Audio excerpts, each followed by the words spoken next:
Put your dick down, bitch. It's time for Twitchtok with your boy, Koreanum.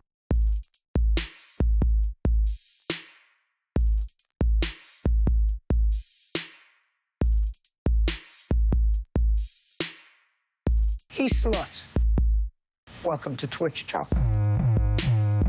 What the fuck is a Twitchtok? Seemed like a good place to get your beehole licked. Sounds like a shit show to me. Koreanum, who the hell is that? Never heard of him, but he sounds fat. Oh good, another streamer. It's time for Twitchtok. It's time for Twitchtok. It's time for Twitchtok. It's time for Twitchtok. Gather round to bitches. It's time for Twitchtok. Another Twitchtok exclusive starts now. I tend to suck dicks and watch Twitchtok. And I'm all out of Twitchtok. Yada yada dick sucking, yada yada yada, yada yada Twitchtok. Here we go. We're jumping right into it. We're starting a little bit late. We got a really interesting one for you today. We got a few interesting things we're doing today. We sorry for the late start. I know it's funny to apologize because I don't care and sometimes I don't do the show at all. But today we're actually doing a little research into the show, trying to get some stuff down. We got some fun shit. Hopefully, you know, you guys enjoy it. And if you don't, hopefully John's not here to enjoy it.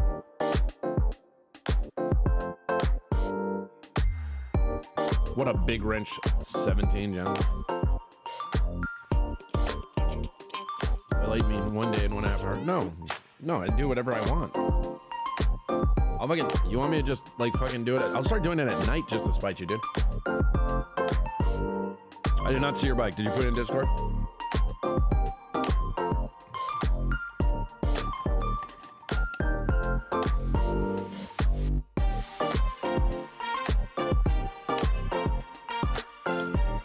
I'll look right now.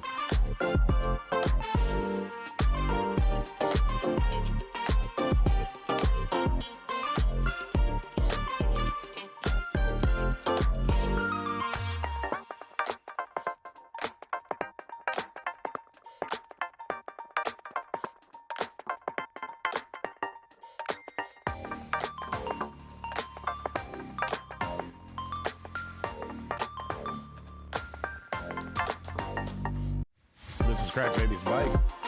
Oh, look at that thing.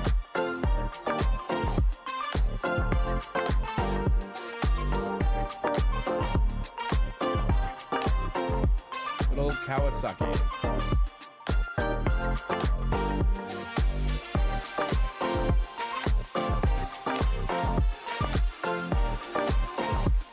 Oh, look at those cobwebs on that seat. Pretty nice, man.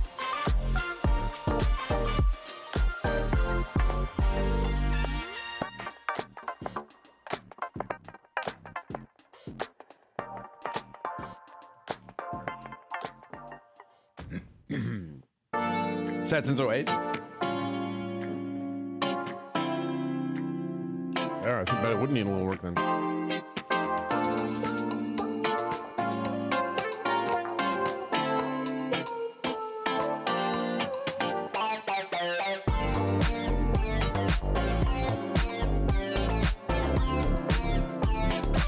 Screensaver. It's not a screensaver, it's a filter in, bro. How are you, Swords and Scale?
They are cool ads.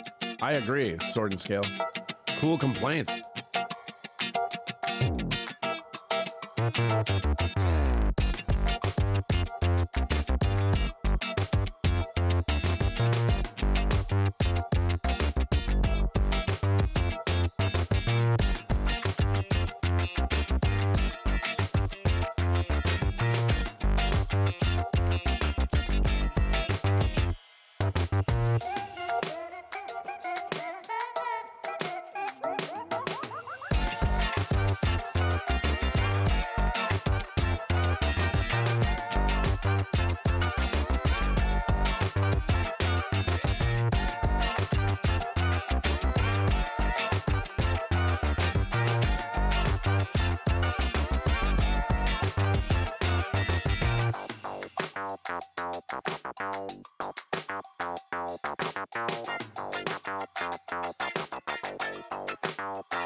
All right, we're gonna call that good. Here we go. Get ready. Here we go. You're right. We're just gonna keep there. Here we go. So, before we get started, today's episode might be a little extreme for some people. This is your warning. There's some shit in here today that's gonna be, at least this first segment, it's gonna be really fucked up. So, but before we do that, we actually got in a diss track on Aaron from Jake Hudson. So let's start with that because that's the most offensive thing that I know of. Here we go. This is a diss track by Jake Everybody Hudson. knows your name. Aaron M. Holt, everyone knows your name. Everybody hates you. Everybody hates you, Aaron M. Holt. Everybody hates you. Everybody hates you, Aaron M. Holt. When you're on Twitch, you're not talking about these fucking YouTubers.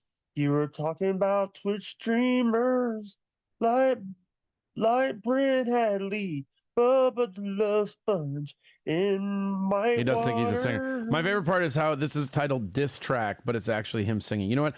I lost my track. We might as well just start over. Here, I know you guys really want to hear all this, so here, we'll start over for you guys. Everybody knows your name.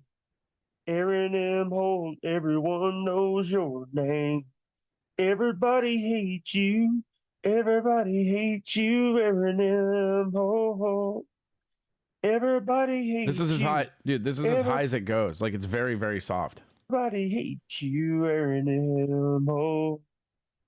When you're on Twitch, you're not talking about these fucking YouTubers. Hold on, I got an idea. And yeah, this is the really offensive part that I was alluding to. So, you know, get ready. Because we here now.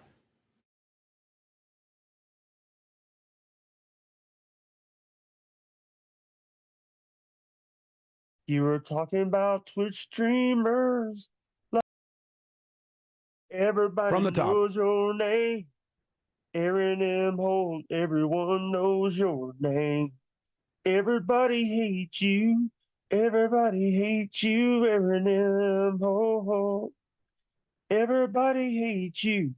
Everybody hates you, Aaron M. Holt. When you're on Twitch, you're not talking about these fucking YouTubers. You were talking about Twitch streamers like Brent Hadley, Bubba the Love Sponge, and Mike Waters. You were even talking about that good guy in Syracuse named Gomez Adams. You were talking about him. Now you gone woke, talking about Patrick Melton, and also Chad Zumox, and also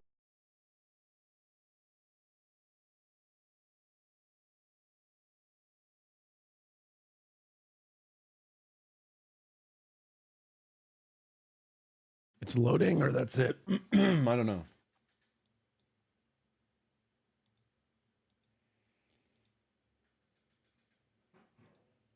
You know, we should just download it. There we go.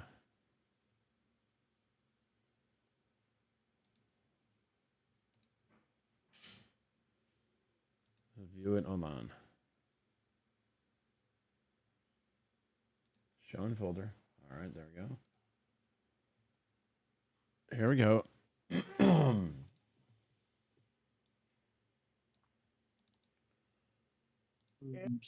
you were talking Zoom box, and also those dumb fucks over at the Shuley Network. Sorry, Shuley Network. I love you guys, but I had to say that.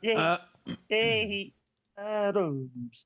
You were even talking about that good guy in Syracuse named Gomez Adams.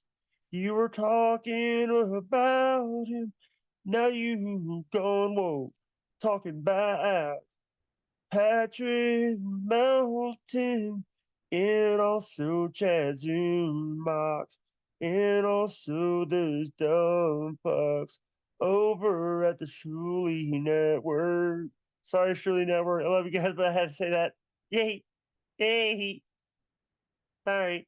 But you never talked about, you called me a stalker. You are a punk. You are a stalker. Listen to me, you're in the woke one. You've been woke along, so I'll be able to say you're woke and you're a dumbass. Thank you. All right, guys. Love you guys. Bye. Bye. That's Bye. Bye. okay, bye. Okay, what? Why is he saying bye a million times? You know what? One more time from the top. Everybody This is Jake Hudson. This is everybody's favorite. Aaron M. Holt, everyone knows your name. Everybody hates you. Everybody hates you, Aaron M. Holt.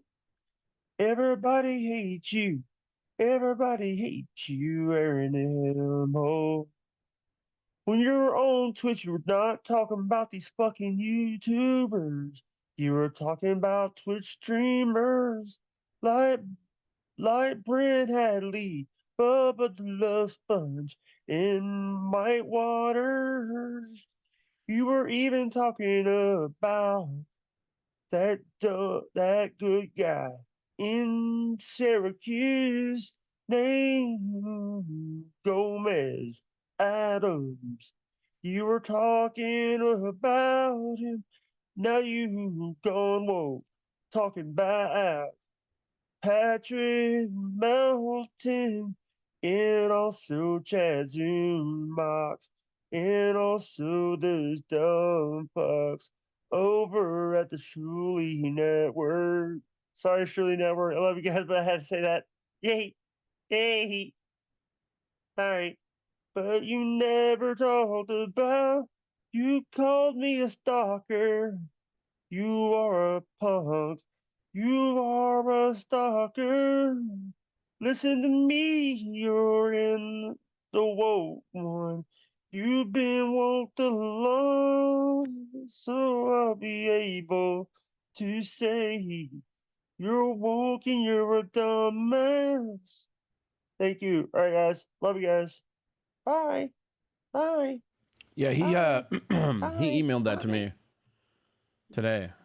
I don't know why, but I was actually on his website. I was gonna try and find, or on his Twitter. I was gonna try and find a picture of him, but apparently it's all just trans porn, which is fine, but fucking weird. All right, so let's get into some crazy shit, I guess. Crazier shit, I guess. Unless you guys want to hear that again, I guess it don't matter to me. So, all right, we gotta align this perfectly here.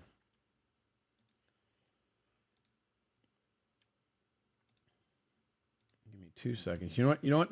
While you guys are waiting, why don't we listen to that again? Everybody knows your name. Aaron M. Holt, everyone knows your name. Everybody hates you. Everybody hates you, Aaron M. Holt. Everybody hates you. Everybody hates you, Aaron M. Holt. When you're on Twitch, you're not talking about these fucking YouTubers. You were talking about Twitch streamers like Brent Hadley, Bubba the Love Sponge, and Mike Waters. You were even talking about that good guy in Syracuse named Gomez Adams. You were talking about him. Now you gone woke, talking about Patrick Melton, and also Chad Zumbox, and also those dumb fucks over at the Shuley Network. Sorry, Shuley Network. I love you guys, but I had to say that. Yay, yay. Sorry, but you never talked about. You called me a stalker. Yeah, maybe that should be a drop. Let's go. You are a mock, and also those dumb fucks over at the Shuley Network. Sorry, Shuley Network. I love you guys, but I had to say that. Yay, yay. That fucking yay, Sorry, yay. but All right. never talked Dude, that's about. totally, I had you're to say totally that. right. Holy shit. Holy shit, approachable. When you're right. You're fucking right. That laugh and that sorry needs to be a sound drop. Hondo Percento.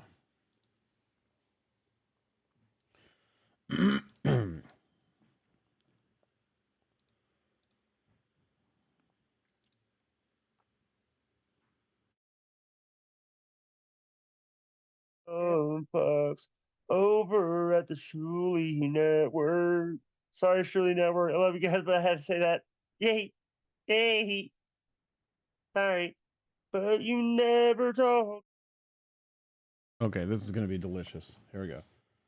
First, we cut this off. Delete.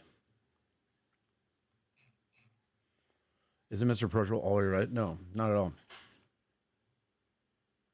Fucks over at the Shuley Network. Sorry, Shuley Network. I love you guys, but I had to say that. Yay, yay. Sorry, but you never.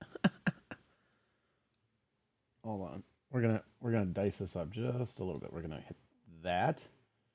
And we're gonna delete some of this dead space here. And then I think we just need the laugh. Shuley Network. I love you guys, but I had to say that. Yay, yay. Sorry. Yeah. Going from there. Yay, yay. Sorry.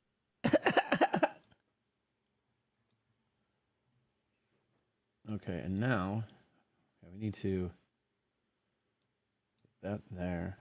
Hold on, we're getting there. Yay, yay. Sorry. We need to trim that a little bit more. Yay, yay. Sorry. Okay. And then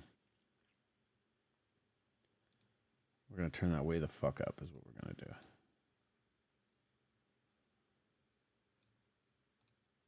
Oh, God, that's way too much.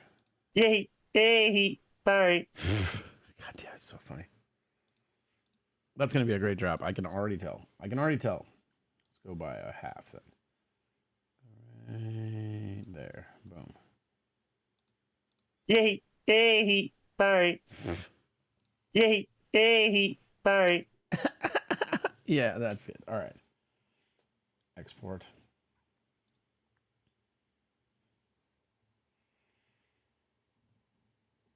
We're going to call it Sorry Jake. I got to start organizing these so they're all easier to find on the Stream Deck. All right. I go up here. I go here. I go here. I know this is just captivating stuff to watch, but you guys know it. If I don't do it right now, it won't happen, and we have to do it. We have to do it. It needs to happen.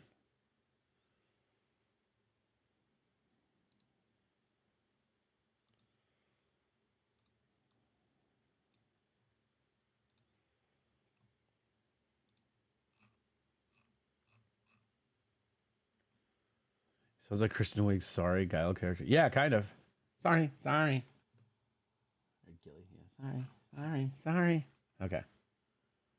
Dude, I'm excited about this. Sorry, Jake. Okay. All the way up. Yay, hey, bye. Go even higher. Yay, hey, bye. Done. Yay, hey, bye. Amazing. All right. Oh, we need to finish this again, huh? Name Gomez Adams. You were talking about him. Now you gone woke. Talking about Patrick Melton. And also Chad Zumbox. And also this dumb fucks over at the Shuley Network. Sorry, Shirley Network. I love you guys, but I had to say that. Yay, hey, sorry. But you never talked about it. You called me a stalker. You are a punk. You are a. I don't give a f, Brianna. Did you catch a game last night? Hand, please. So whoa. I'm an iconic figure for these young gay men. Yay, hey, sorry. I'm feeling delicious. You say you're woke and you're a dumbass. Thank you. All right, guys. Love you guys. Bye. There you Bye. go. Little Jake. Bye. Bye. Bye. Bye. What the fuck, dude? All right. So let's get into this. So there, I've been trying to find all the information. It's very hard to find a lot of this. So there's a. Let's start from the beginning. This all started with this thing called Tales from the Street, and it's a channel that like interviews people like that are homeless. And it all started with this one chick who was on here talking about this thing called Midnight Productions. And again, this is going to be kind of brutal for people, but there's a sex trafficking like thing that's going on in Arizona that nobody's talking about. They're grabbing homeless people, and it's like people know about it, and they just like nobody talks about it, right? So here's a story of this on the Phoenix News. Before we get her side of it. But again, this is going to be, some of the show is going to be brutal, but it's very weird because it's a known thing. People know about this, and it happens all the time. Intense video released from Phoenix police showing a possible kidnapping. Police need the public's help identifying who is in this video. And it is moving around. The video is kind of hard to follow, but Justin Lum, Fox 10's reporter live at Phoenix PD with details tonight. Do we know for certain that this was a kidnapping?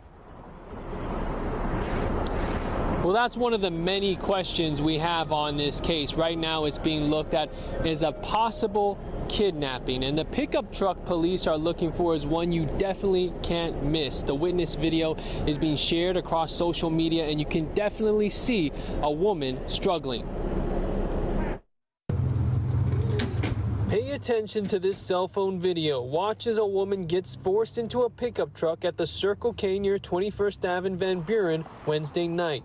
Phoenix police say investigators are looking at this case as a possible kidnapping. This woman is all alone, and then an adult male, 30 to 40 years old, gets out, commits some sort of an assault on her, and then overpowers her and forces her into this vehicle while she's apparently struggling. Here's a better look at the truck from above. It's red and black with rims that don't match each other. Who is the driver, and who's the shirtless man taking hold of this woman? Sergeant Andy Williams says police have the plate number on the vehicle, but no crimes are connected to it. It's an old expired license plate. It's not registered to that vehicle, so there's no follow-up there. Williams says a missing persons report has not been filed for the unknown woman, but what's seen on video is concerning. We just want to make sure that she's okay. Again, police need your help. That video being shared across social media right now. If you have any information at all, please call Phoenix PD at the number on your screen or call Silent Witness at 480-WITNESS if you wish to remain anonymous. Live at Phoenix PD, Justin Lum, Fox 10 News. Right. Okay. So that's part one. Okay. So part two.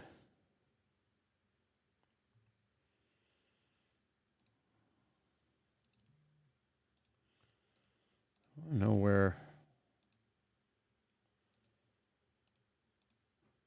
All right, there we go. Okay, that's the pharmacy. Okay, so this is now. Let me do the other one. Sorry, the order of this. Well, first off, let's Jolly Green Dickhead put this in. Pretty funny.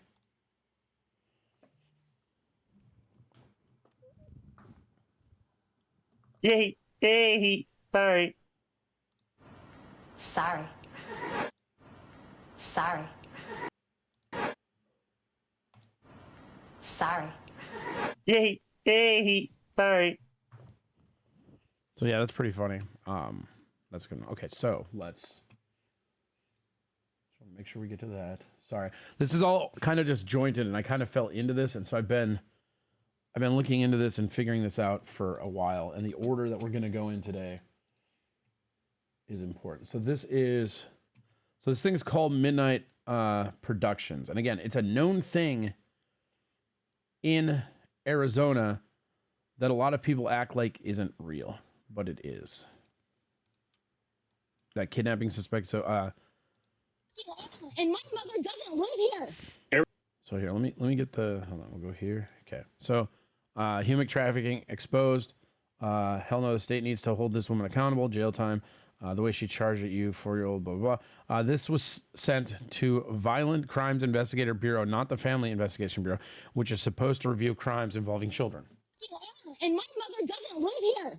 Arizona has the worst human trafficking in the country. The group of people that's involved is called Midnight Productions. They have a long history of this shit, and every time they get busted or call out, they run and hide. They used to have a house behind Sonny's boxing gym at 19th Avenue in Van Buren. A group of people showed up to that house and ran him off a long time ago. Somebody called the police. Whenever the police showed up, they didn't even fucking look into it.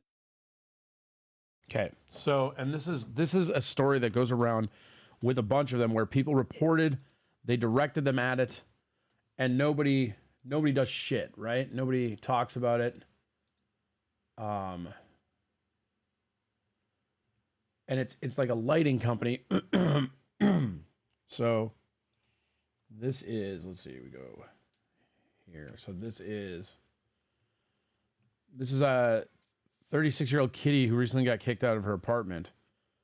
And she also talks about it. And this is all right, Kitty.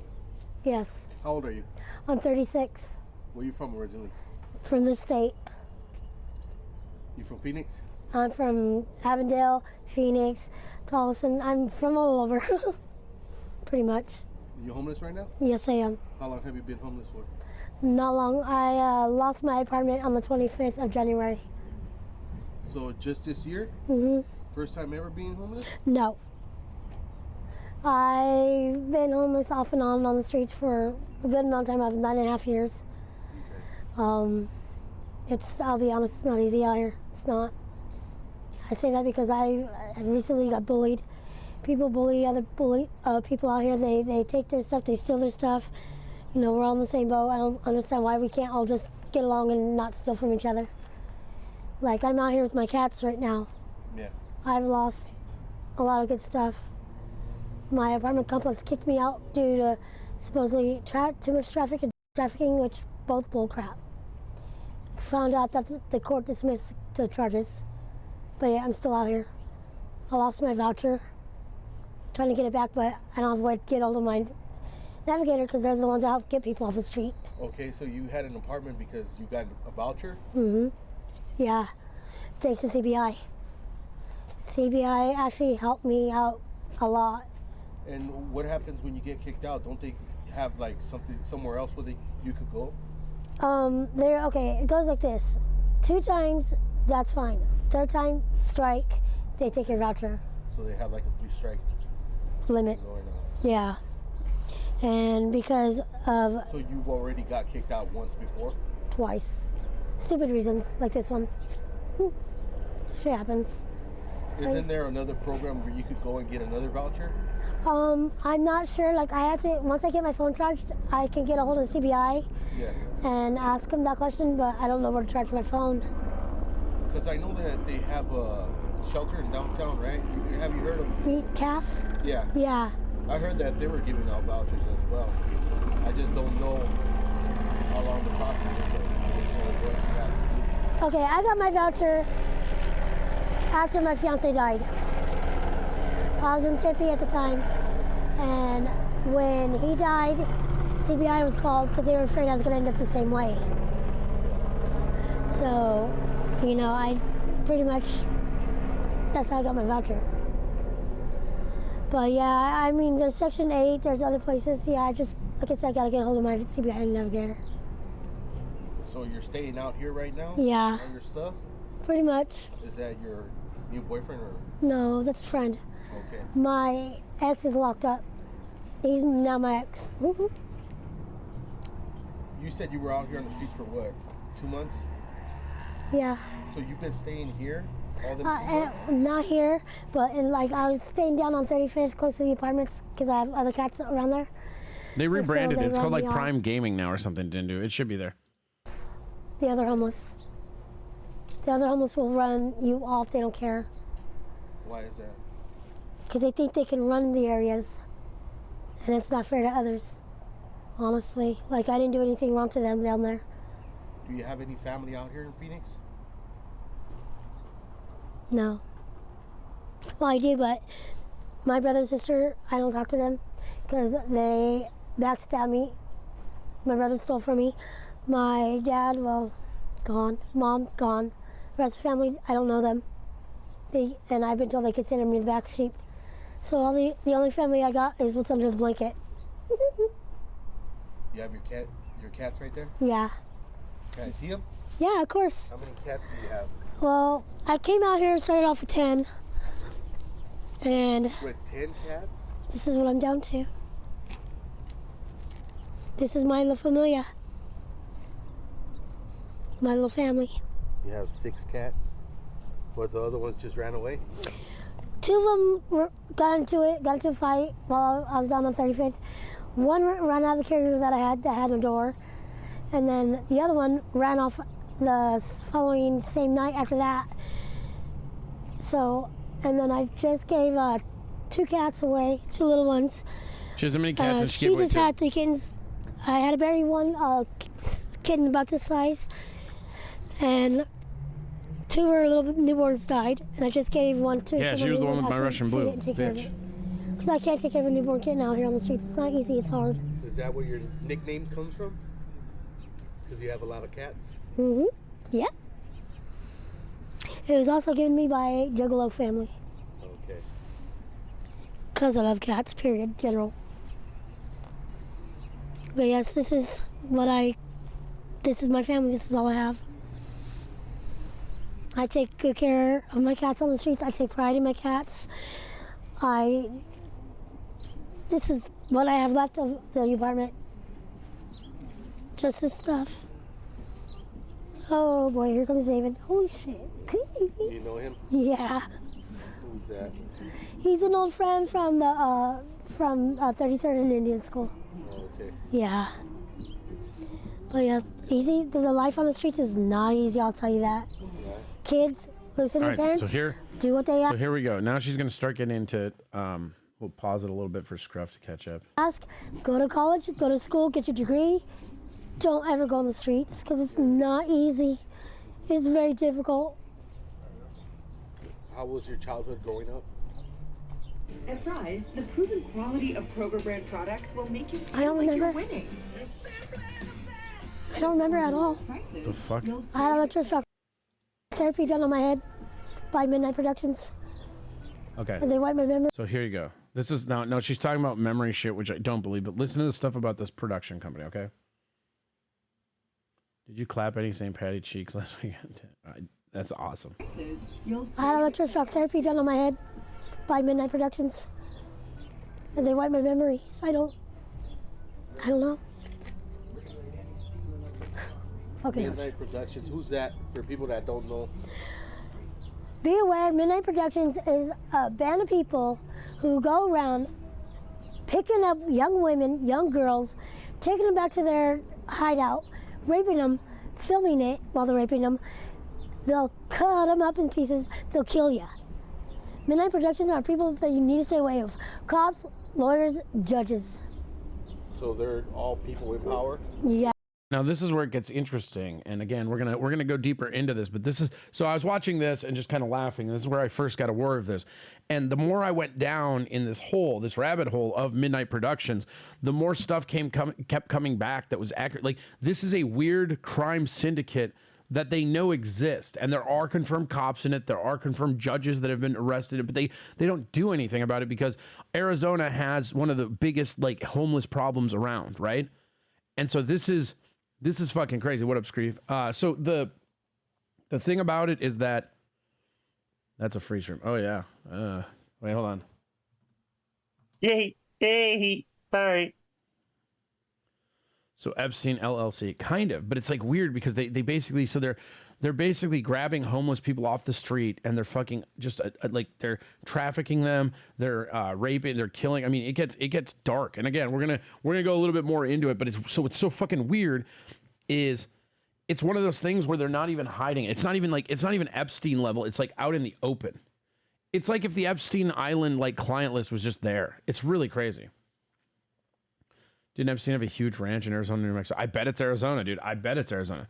But yeah, so here we go. Listen, it gets a little intense. That is a hilarious freeze frame.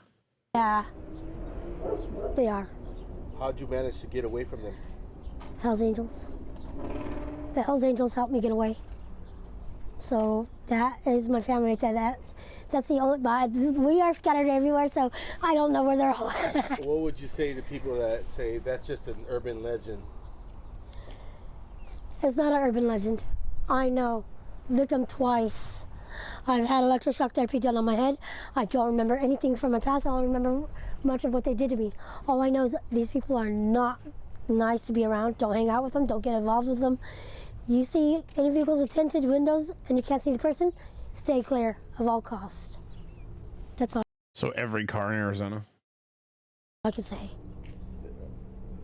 How'd you get picked up? Was it just a random car? You were walking down the street? How did it happen? Well, what I was told is I was in the front yard and a family member went inside, and that's when they got me because I was alone. So what happens after that? They take you to They take you to their base.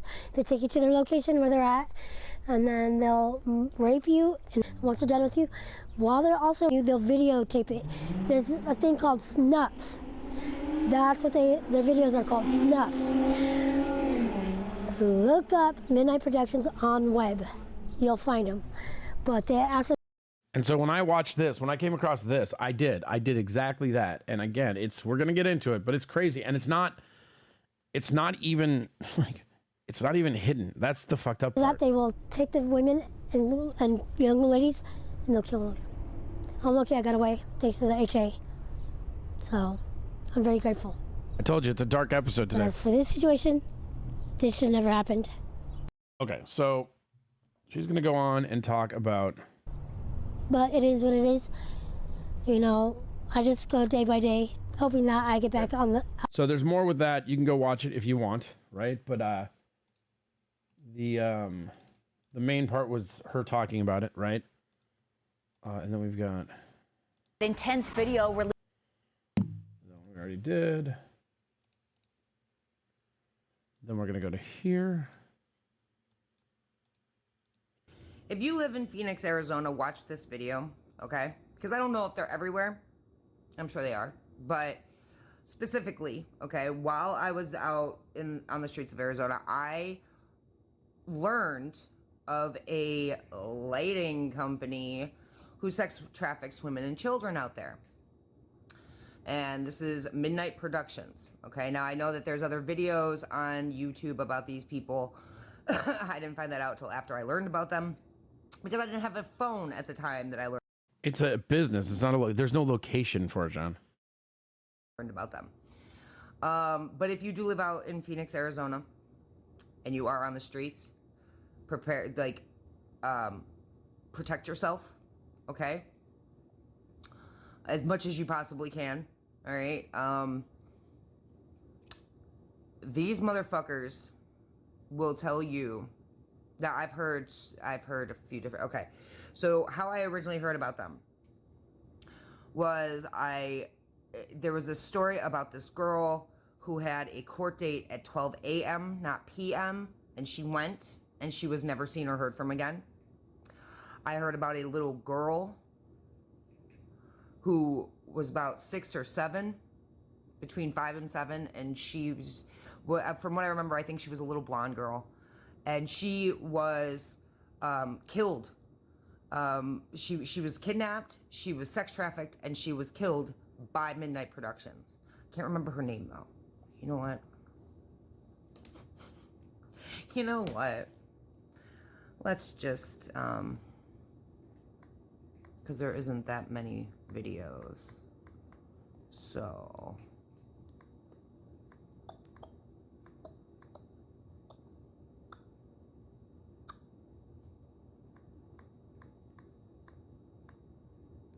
Midnight Productions.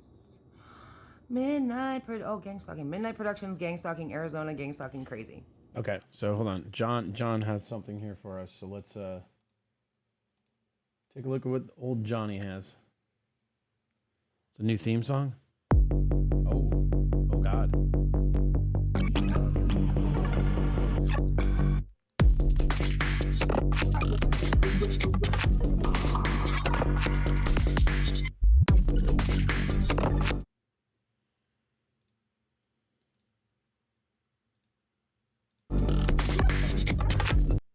That's enough of that. We got Melissa who did an interview. They take women out here. So many stories I've heard about women just being snatched off the street, raped, thrown back on the street. Like Midnight Productions, a victim's cry for help. Where's that little girl? There's a story about that little girl. There was a lot of these people hide their faces and stuff too. Why would you subscribe to them? Oh look, I'm in the lineup. Check that out. Oh, look at that, because I did a reading on them. Look at that. That's fucking awesome. I'm in the lineup. All right. Mikkel Biggs, that's her name. I don't know if you can see it. This guy, right? There's a little girl. She's a little blonde girl, right? Midnight Productions. They fucking, they snatched her and they sex trafficked her and they killed her. Okay? I can't believe I'm in the lineup. Okay. Yeah, there's oh my God, I'm in the lineup again. Look at that. No shit. Okay. Okay. Yeah, so there's a lot more videos here than when I first got back from here like 2 years ago. So I will tell you this. If you get a chance, look up the Midnight Productions on YouTube and watch some of their videos. Phoenix, Arizona, you are in a lot of danger. Okay, these people don't just sex traffic. I mean, these people need to be put down like dogs. They do, and they did mess with me. Okay, I can only assume that they were in on it because I had so many different groups of cults and covens and weird fucking people that were up against me. And me hearing about God, Spirit God reveals to redeem, right? And I didn't hear about them for no fucking reason. So my guess is that, yeah, they were in on it too. Anyway, so if you get a chance, check them out. Okay, they're based in Phoenix, Arizona, and they're a lighting company that sex traffics women and children. So that's all. Okay, so That's that. So the one she was talking about, and again, it gets dark, so I'm sorry. We're gonna just keep chugging along, but the one she was talking about is this. Hello everyone. Today I'm going to be talking about something very serious that involves child sex trafficking, CP, and snuff films. Now this has been bothering me for a while. About a month and a half ago I found out something that I like to share, and I've been pretty scared to speak about this because I don't want to be targeted. So I'm going to try my best to stay anonymous. And I wasn't sure how to approach this because I'm just a kid myself. But I want to be able to help people my age who have been taken by these people, and I want to be the voice for the ones who don't have one. Now, I'm not sure how long these people have been around, but they've definitely been heavily active in the last 30 years with the amount of kids that have gone missing in this same area. And these people that I'm talking about is Midnight Productions. And for what I've gathered online is that they're a large group of people from Arizona who target children, women, homeless people. Comment 17 months ago, which was, and something in my spirit is telling me this is the truth, and that's why I'm making this video right now. So I'll just go ahead and read it.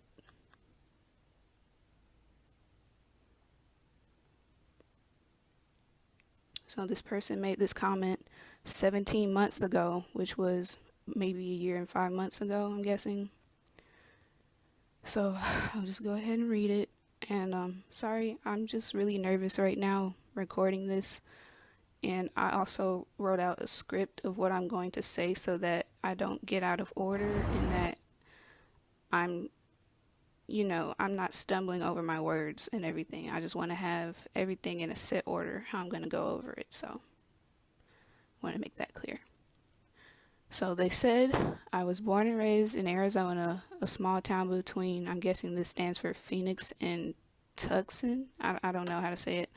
I learned of Midnight Productions as an adult. I had moved to Mesa and met a young girl that years before was held hostage, raped for months by a man known as Peg Leg Bill. Throughout the years in Mesa, I met many girls, women that had been connected some way with this group. Peg Leg Bill, his name came up quite often. I don't know why, but some of them would open up. They trusted me. I was told he was responsible for the kidnapping of a little girl in Mesa years earlier named Mikkel Biggs. At that time in my life, I was using meth. I was around bikers, Hell's Angels. It's insane because this group knew because they had found her body. Then, one evening, sitting in the home of an old school ex-Dirty Dozen's Hell's Angels member, the 5 o'clock news came on. There was a story about Mikkel Biggs. Her parents were talking about how she was still missing. In that home, there were many Hell's Angels members. I can't explain the change in the living room when the story came on. They were uncomfortable, I guess would be the word.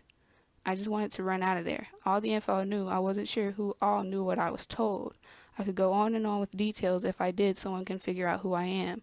But I'm going to put names out there, ones that have opened their own mouths with little comments about Mikkel Biggs. Some names were said when I was being told what happened to her. Some of these people just have info, not all were involved.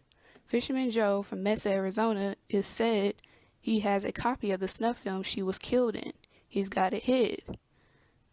Michael Belowich Pig has deep information. His best friend was Peg Leg Bill. Pam Robles in prison in Arizona. Shadow, she's in prison in Arizona. She, as a child, was hostage of the sickos. Her job was to clean up the small children after they were raped, abused. Melissa Brown from Coolidge, Arizona, has info as well. It's also been said her body was buried on a property near a cemetery in Pinal County between Coolidge and Florence. This ring of sickos goes so deep it involves law, lawyers, judges. If I were to tell you what all I knew, it would blow your mind, and the proof. I never wanted to know as much as I do. This has been eating me up for years. What blows my mind is these men, these sickos, I have been around most of my life. Some just years are all involved or know more than I do. It's all around us here in Arizona. Joseph Valcaris, I don't know how to say that. He's in Tucson, Ray Hurst, Robin Rose. There are so many more names. I think with the ones I put out will bring more info for whomever wants to dig deeper. So somebody else says, has anyone looked into this comment? And then the author of the publication said, I'm following up with the appropriate authorities concerning the post below from Not Stupid. So it's been 7 weeks since that has happened. I'm not sure what's going on with that, but alright, so something else that I want to point out is that when searching about Midnight Productions, I came across this page of this person who is asking who is abducting and killing children in Arizona. And it's just a bunch of pictures of young children who have gone missing for over 20 years, like in these past couple decades and so on. And as I'm scrolling, it's just so many girls that fit some of the same descriptions, including Mikkel, that went missing within like the same area in the past couple of decades. It's just all these little girls in Arizona. And I do not think that these are just chances of opportunity. I don't think that this is one person just going around, of course, because how can one person take this many people? You know, this has to be a group of people. This has to be an organization. And this organization is Midnight Productions. So. All right, there we go. We're not going to watch all that. Oh, God, as I throw shit around. Here we go. So I'll put this in. You can watch the rest of this. There's a bunch of YouTube videos and shit. There's a bunch of sites in there that goes in. I mean, it goes into more detail. So hold on.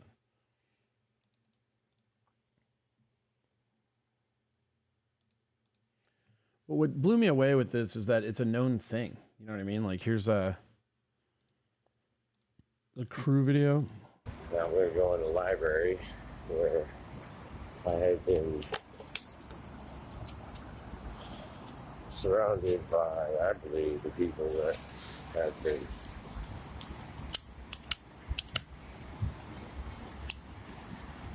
stalking me. All right, let me rephrase that. I know have been.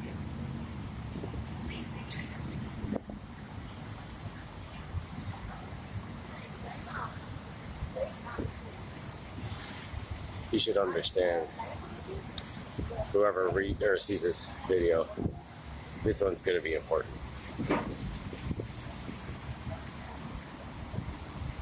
Finish my phone.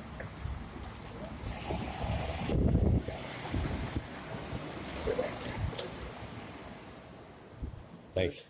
Done.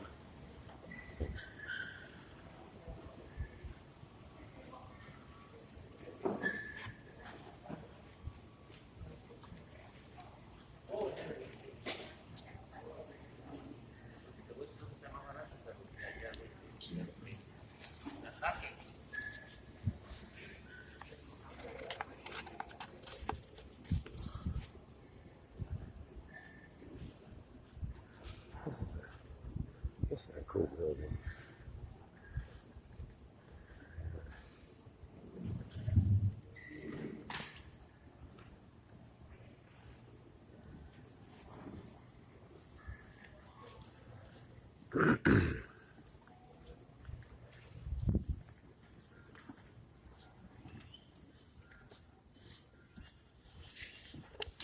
Go walk around to the other side, catch the escalator up to the 5th floor. Because every time I come in here, I've been seeing faces that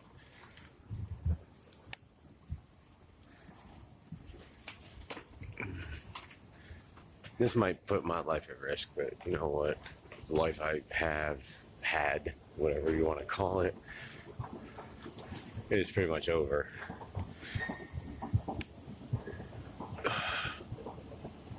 And the fact that they're inflicting pain on me even more, even right now, proves that what I'm doing is definitely gonna hurt their cause, quote unquote. That fucking pathetic idea of tyranny. They don't even know how to even inflict that or institute that. I mean, you know, this is obviously very big, but It's Midnight Productions. It's way bigger operation than I ever knew. But here's the thing, they make these real life to date things, you know, or plots to their shows. And,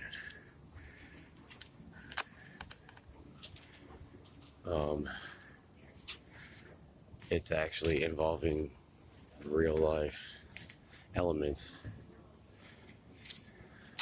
that are part of whatever their topics of their shows are about, or whatever they're doing all these takes for. You know, obviously it's a whole bunch of takes because this has been 3 years and I've been hearing what I hear and people say what they say. You know, I don't know.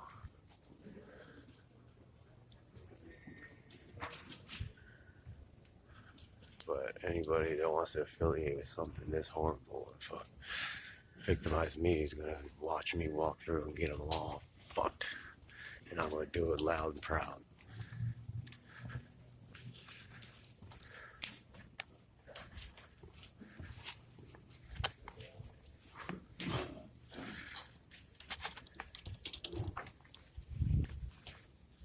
Got you. I got you too, bro. You lose. No, we'll see. Admit it. Jesus Christ wins. Okay, whatever, dog. You're lucky you're still alive, actually. You call me dad. I'm gonna call you dead, motherfucker.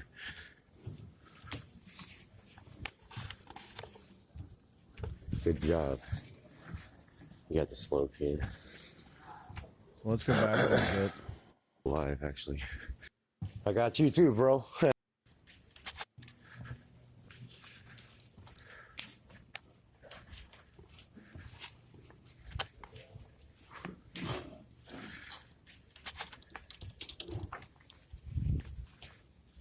Got you. I got you too, bro. You lose. No, we'll see. Admit it. Jesus Christ wins. Okay, whatever, dog. You're lucky you're still alive, actually. You call me dad. I'm gonna call you dead, motherfucker.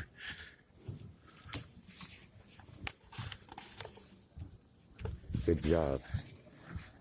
You got the slow kid.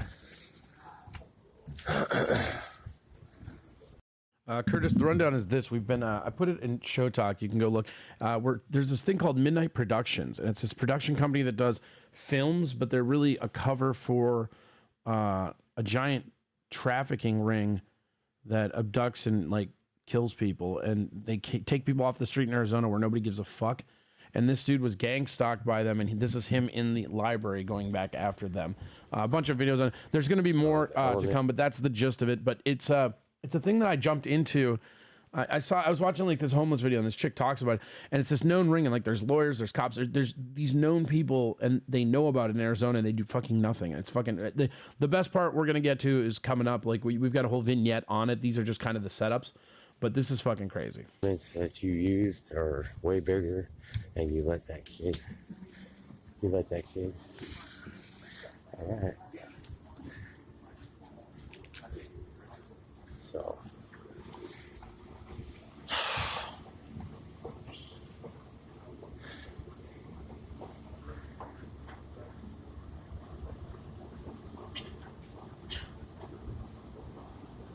He obviously kind of ratted himself out there,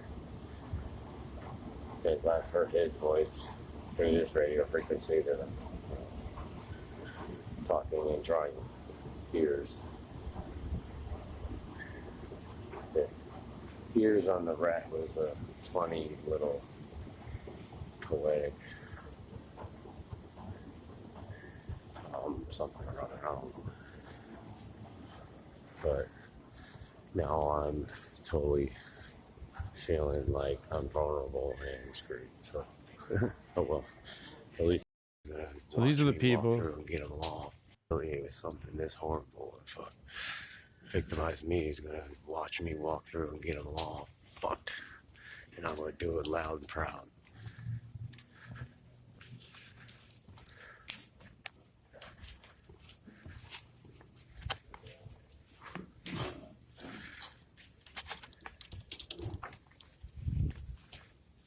Got you. I got you too, bro. You lose. Got you. I got you too, bro. And I'm gonna do it loud and proud. All right, I just want to get to freeze from this asshole.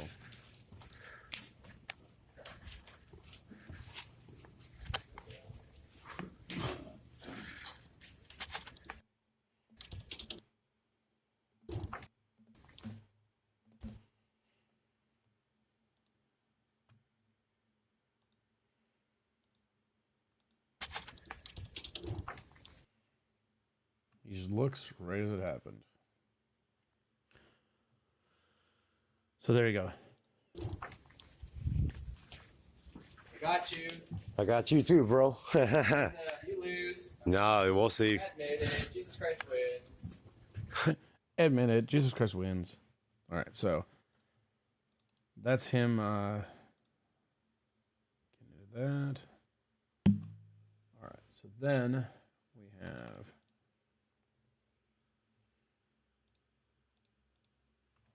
Where'd it go?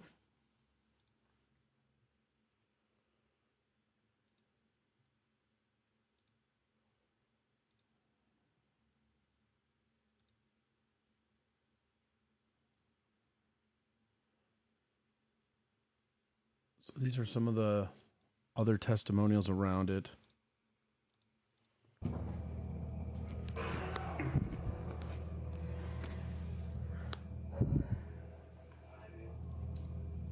Hey, what's up? It's me, Violet Rose. Just wait, Curtis, it gets insane.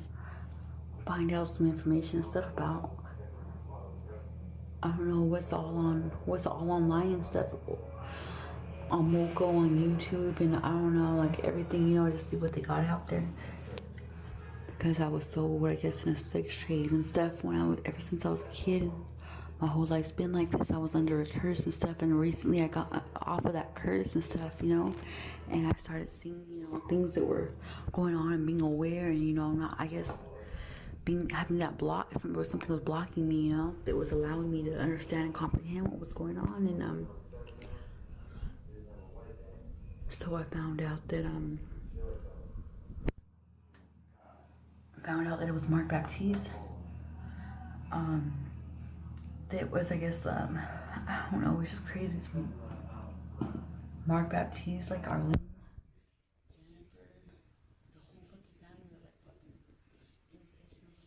I think it's cool, you know, to fucking do that to children, do that to me, you know what I mean? And I guess, like, drug me, have sex, and have people have sex with me, things like that.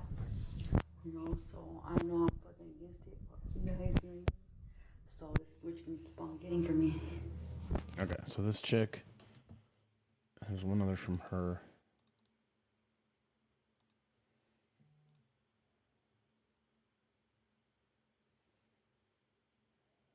What's really weird about her is she put another one up here. It went to 11,000, and then she never posted again.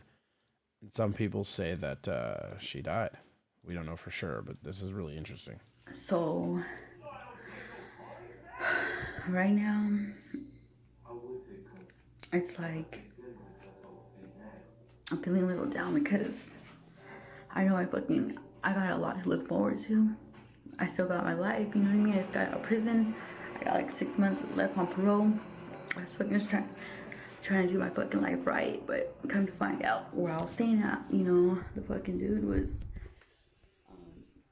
I guess, been watching me, you know, had secret webcams and shit, and, you know, drugging me when I'm going to sleep, you know, having sex with me, doing things to me, letting people have sex with me, him paying and everything, and, I mean, I guess there's a lot more to it, you know, and I guess it's been going on for years. It's just I really never knew, you know. I don't know if you guys ever heard about the Midnight Production and stuff, but that's...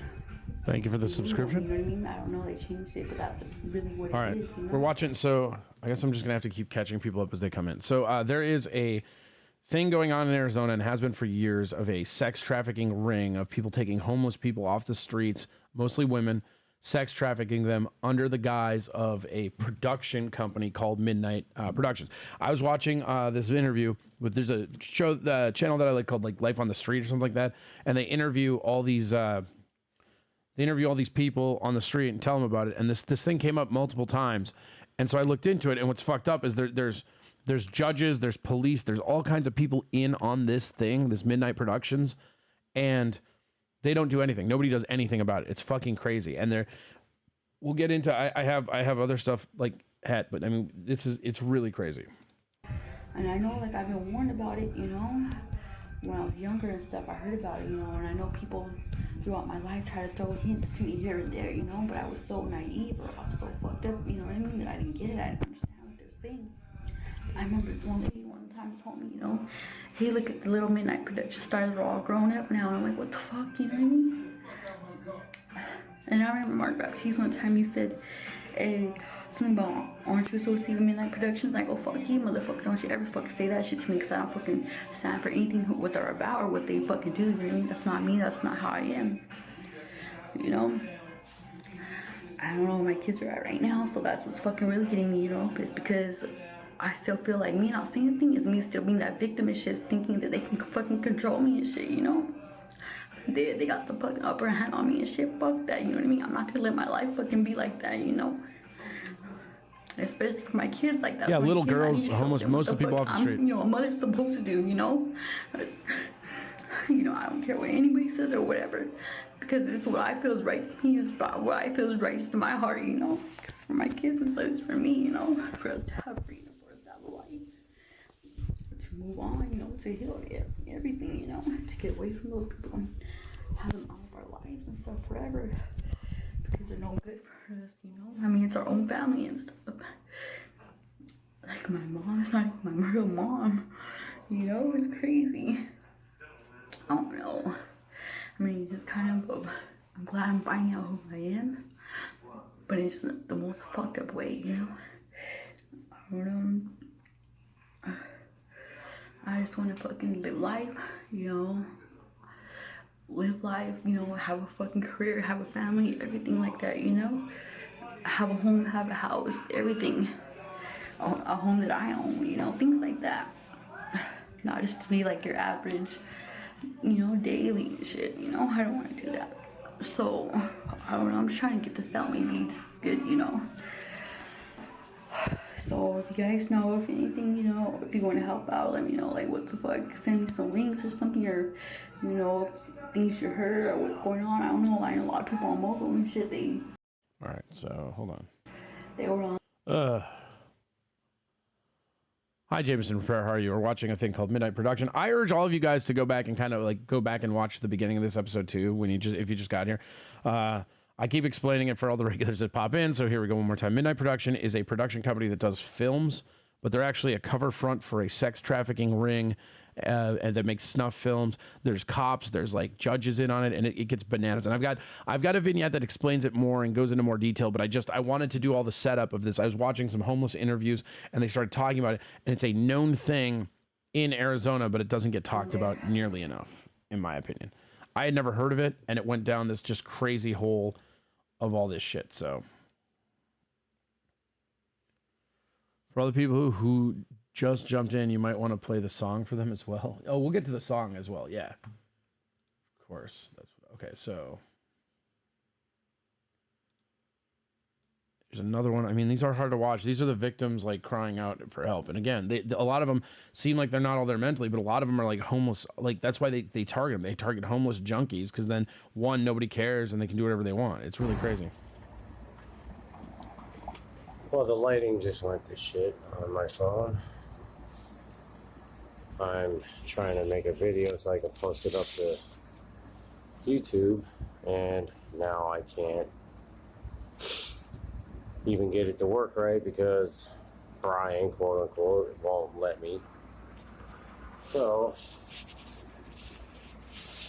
or he won't leave my phone alone. Maybe it's Feral Photos, maybe it's Justin Mackey. I don't know, man. These guys set me up to fail and set me up to be tortured by Midnight Productions, quote unquote. That was some years ago. That was like probably 6 years ago now, 7 years ago. Midnight Productions actually will drive a wedge between you and your wife, girlfriend, whatever. That's what they're doing with me and Tina. She hates me right now because they came into our lives.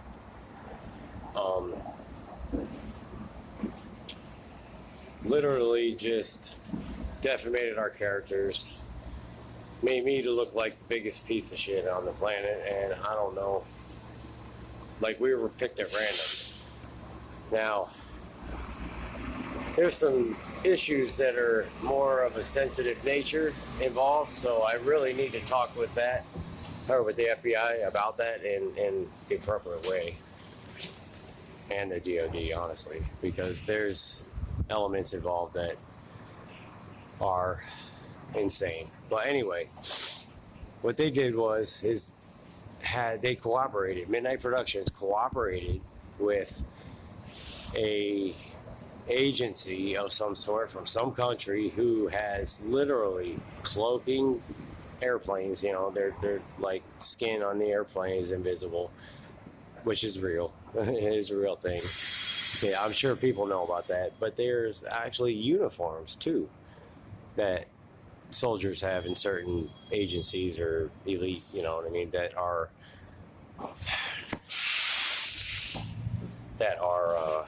you know, the same type of thing. They got little nano cams in them, and they can be you know, made to be invisible as well. However, I think there's like 4 or 5, I believe 5, that have this technology, and they were making their first appearance, you know, to me at the beginning of this, you know, and I know I'm not the only one because there was a couple people in Phoenix where this started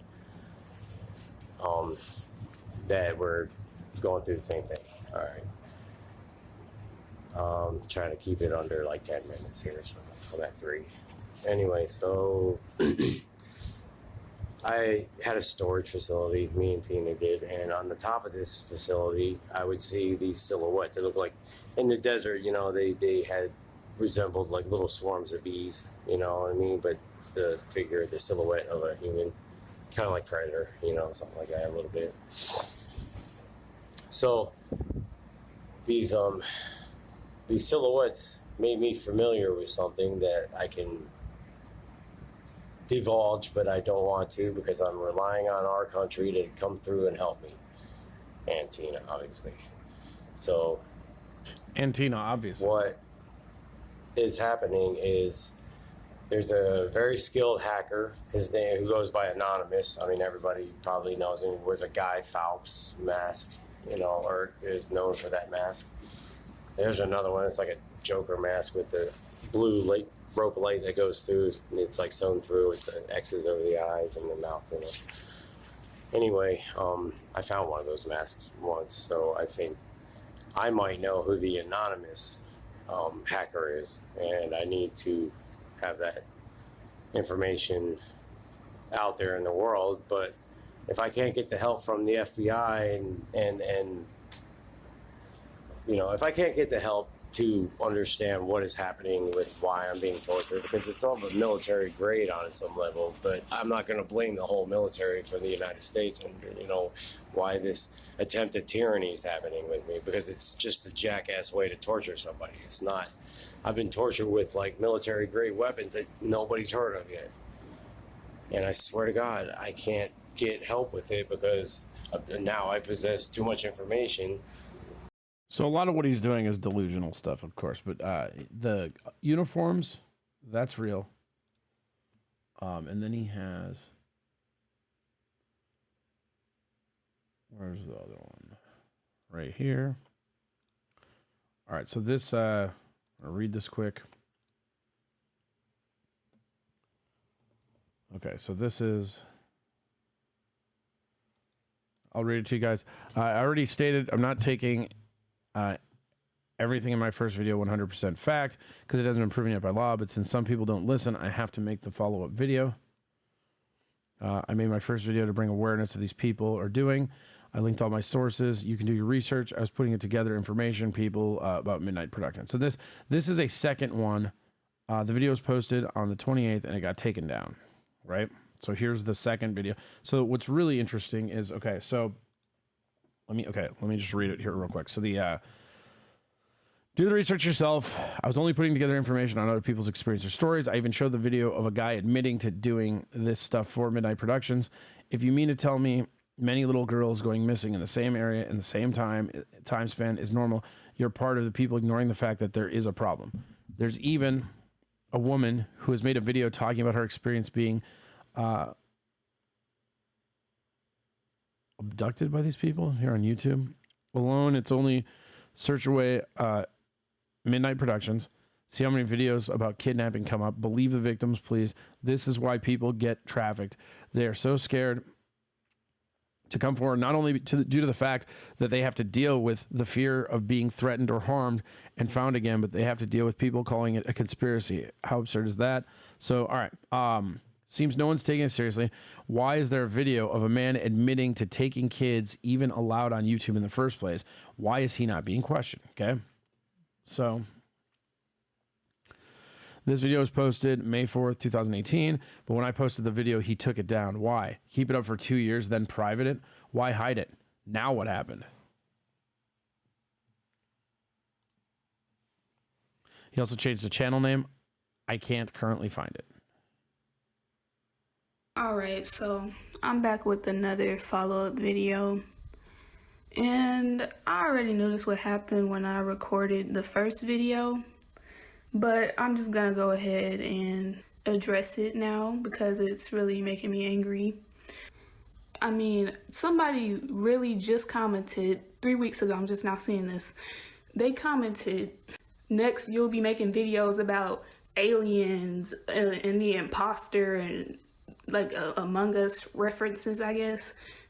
I mean, how hard is it to believe that there's a group of people kidnapping people? I sourced everything that I put in that video. I left links to all the articles and people talking about what happened to them. I never said to take everything as 100% fact because it has not been proven in law. I was just putting information that I found together in a video. I even literally showed a video of a man admitting that he was taking kids off the street and that he was in Midnight Productions. I literally showed the video of the man. Oh my goodness, really? I literally showed a video of a man admitting he was a Midnight Productions member and that he was taking kids off the street. I already knew people would just jump at the chance that I'm just being crazy and that I just need to stop talking about it and just let the police handle it. The police aren't doing anything. Nobody's talking about this. Nobody. So if I had to be the first person to make a video on it, then that's what I did. And if nobody else wanted to talk about it, then I had to be the one to do it. And that's really all I got to say. And as I was putting together... Only realized he went into hiding after posting my video while editing. If I can find his channel again, if he has videos still up, or I find any more information on him, I can make a video. The audio for this video, I'm realizing that the video of the guy admitting what he did for Midnight Productions, you know, taking the kids off the streets, the video is set to private now, and I cannot find his channel because he changed the channel name. And I put the what's it called, the address bar. I put the address bar into Google so that I could re-find the video, and it was set to private. So I can't find his channel, but I'll see what I can do eventually if I can find him again. But it's just so crazy to me that he had that video up for 2 years, basically admitting to kidnapping, and it just went completely under the radar. Like, he even said that he did it for Midnight Productions and nothing else was brought of it. He just put it on private once I put my video up, which is like really suspicious. But yeah, that's really all I got to say. If you don't believe it. Okay, so there's that. And I mean, it's just this crazy, I'm sleeping again? What do you mean I'm sleeping again? Literally here working, bro. Find the Hubs one.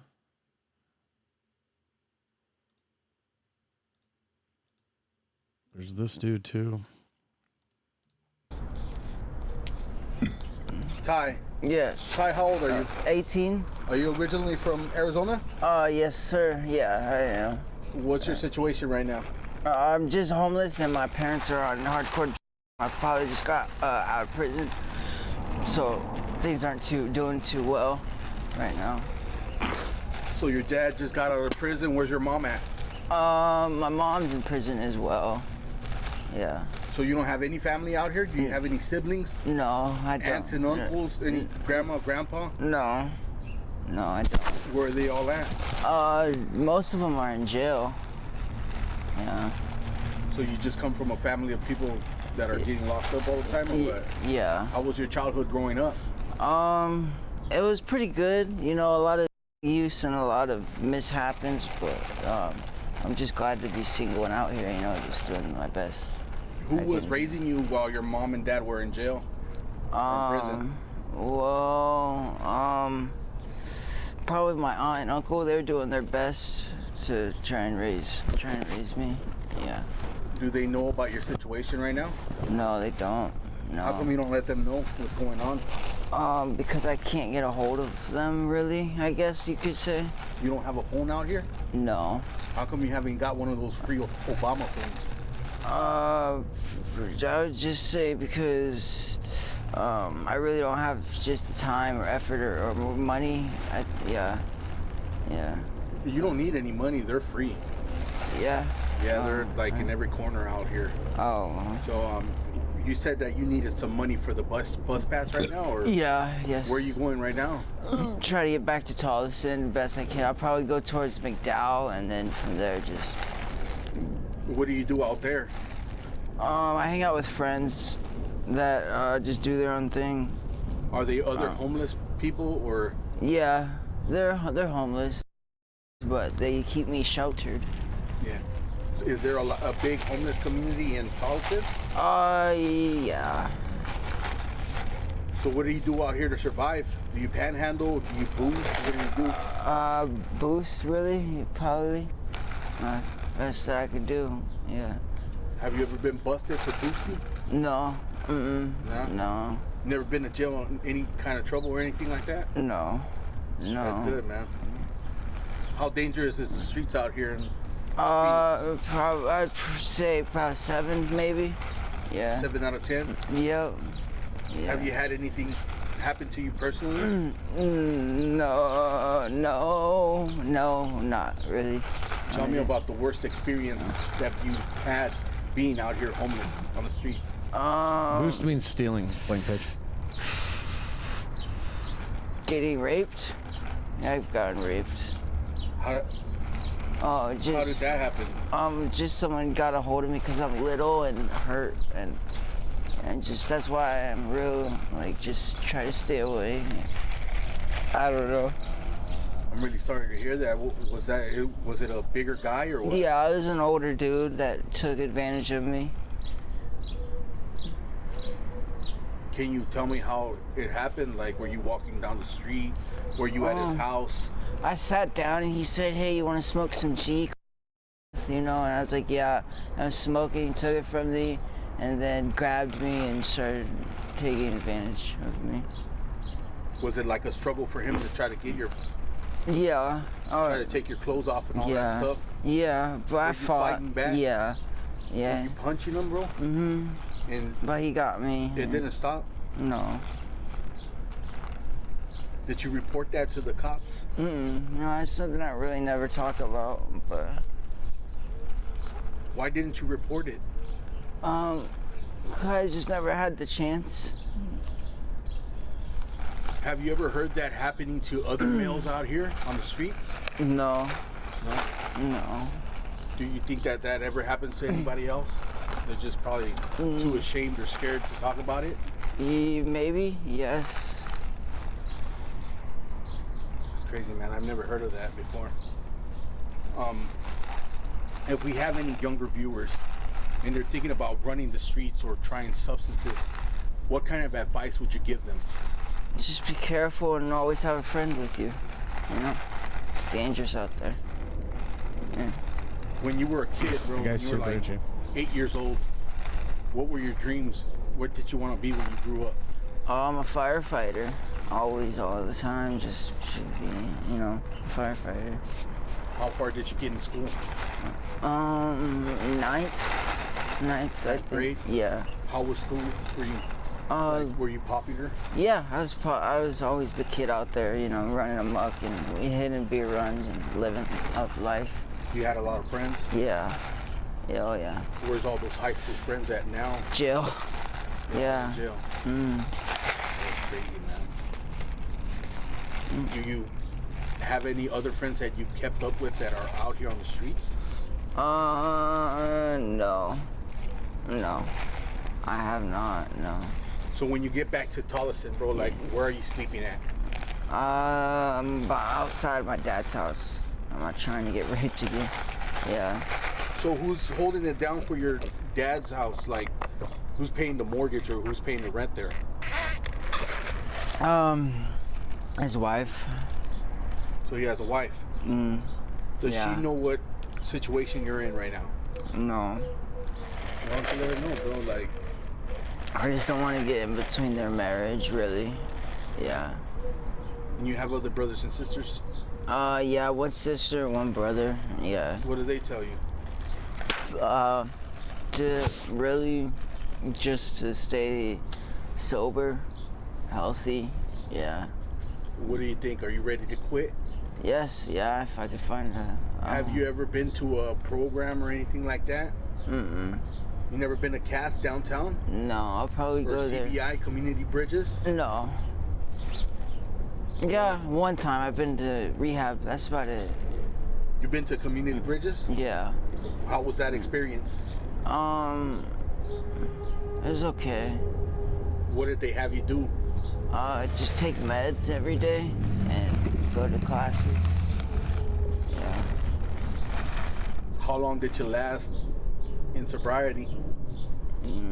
45 days. And after you got out, how long was that? Were you out and about on the streets the same day? Oh yeah, yeah, yeah. How long do you think you could keep this going, being out here in the streets? Or maybe a few more weeks. How long do you plan to keep it going? My whole life, hopefully. Yeah.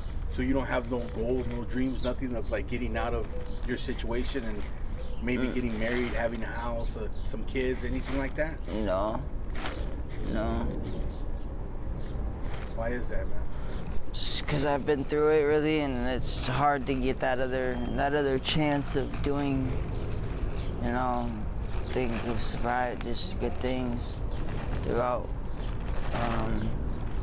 Okay, so that's about it. He's gonna itch his crotch a little bit more, so you can go see more of that if you want. I'll put it in show talk, obviously. So the thing is with this guy, and where is it? So I want to show you guys the sex trafficking hubs in those valley intersections. So here's this. Good evening. Up first tonight, a 12 News I-Team exclusive. Is the world's oldest profession on the rise in your neighborhood? Tonight, we're uncovering the surprising reasons sex workers are taking to the streets. Team 12's Bianca Bona joins us now to reveal the valley's top hooker hotspots. Bianca? Two sex trafficking survivors driving across the valley with us, pointing out the places they used to work that could see a resurgence. It's Thursday night, just after 11 o'clock. When most of the valley is asleep, 27th Avenue between Indian School and Northern starts to come alive. Dozens of women walking the streets, selling sex for money. It took no time at all to see activity, and in a 30-minute span, our 12 News cameras capturing Phoenix police officers questioning two women on suspicion of prostitution. They find out this girl is just 17, so they hold her until she gets picked up by a relative. This woman claiming to be visiting from out of town, a story they've heard several times over. With no evidence of a crime being committed, they let her go. She goes back to walking up and down the track. any stretch of road that you have girls working on is a track. This routine painfully familiar for two young women. I know these sidewalks by heart. Both of them sex trafficking survivors. I would come out at like 7 or maybe 8 o'clock at night, and I would be out here until 6 or 7 the next morning. I dealt with all different kinds of people from all different economic backgrounds. There was no way to anticipate what your day was going to look like and who you were going to have to spend it with. 27th Avenue, far from the only place these women would work. Another busy spot, 51st Avenue and McDowell. A lot of these hotels would have trick stain in them too. And a couple of blocks from there, the truck stop just south of the 10. I would try my hardest to make enough money to not have to go to the truck stop. The problem not isolated to the West Valley. These women oftentimes finding themselves east in the valley suburbs, in Mesa, along Main Street. Pretty much any part of town that you go in, there's gonna be somewhere where this is going on. And in Chandler on Arizona Avenue near Ray Road. Yeah, I was scared, but I guess I had to do it, or I thought I had to do it. In the case of nearly every sex trafficking victim, they're working under the control of a pimp.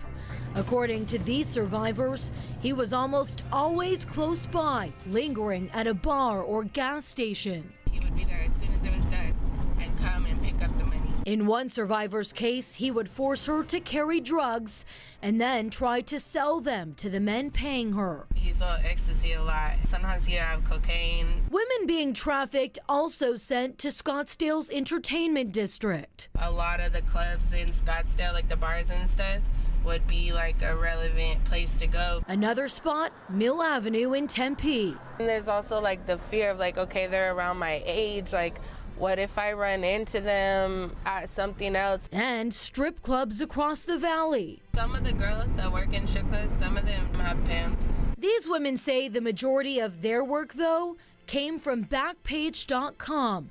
In fact, they preferred meeting men via the website. It's just easier to stay under the radar and to stay safe. Now, Backpage has been shut down by the feds, who claim the site was facilitating sex trafficking. But as this video taken by 12 News shows, it hasn't put a stop to the problem. Women who booked their clients online now having to go back on the streets. Go back on the streets, lady. Okay. So that's the small area, just so you can see. And now we're getting into the meat and potatoes of it. This, for everybody, or should we, where are we at here? Let's, yeah, we'll just do it. We'll do a hype train later. If you guys want to do, a hype train, 100-bit donuts gets us started. Obviously, the money helps. I don't want to be one of these guys that just constantly chirps about it, but you know, support the show you like. How about it, you pricks? All right, so here you go. This is Midnight Productions. This is the vignette. This is what we've been building up to all day. Going on in the arid zone of the Sonoran Desert.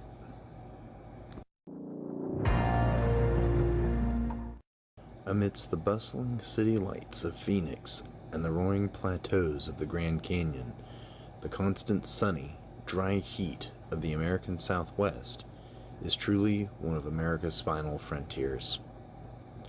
A remnant of the Old West that, even in our modern day, still just seems to be hanging on.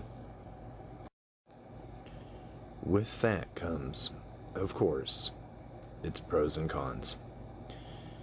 And amongst those cons is some of the most despicable, vile, sadistic, and just plain disturbing acts you could ever imagine.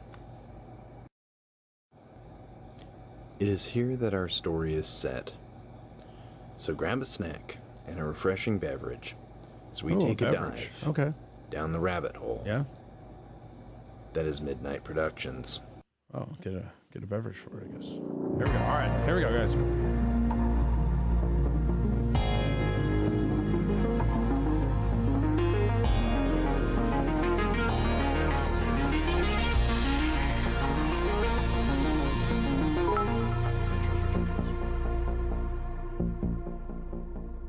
Six more gets to start on hype train. Let's go.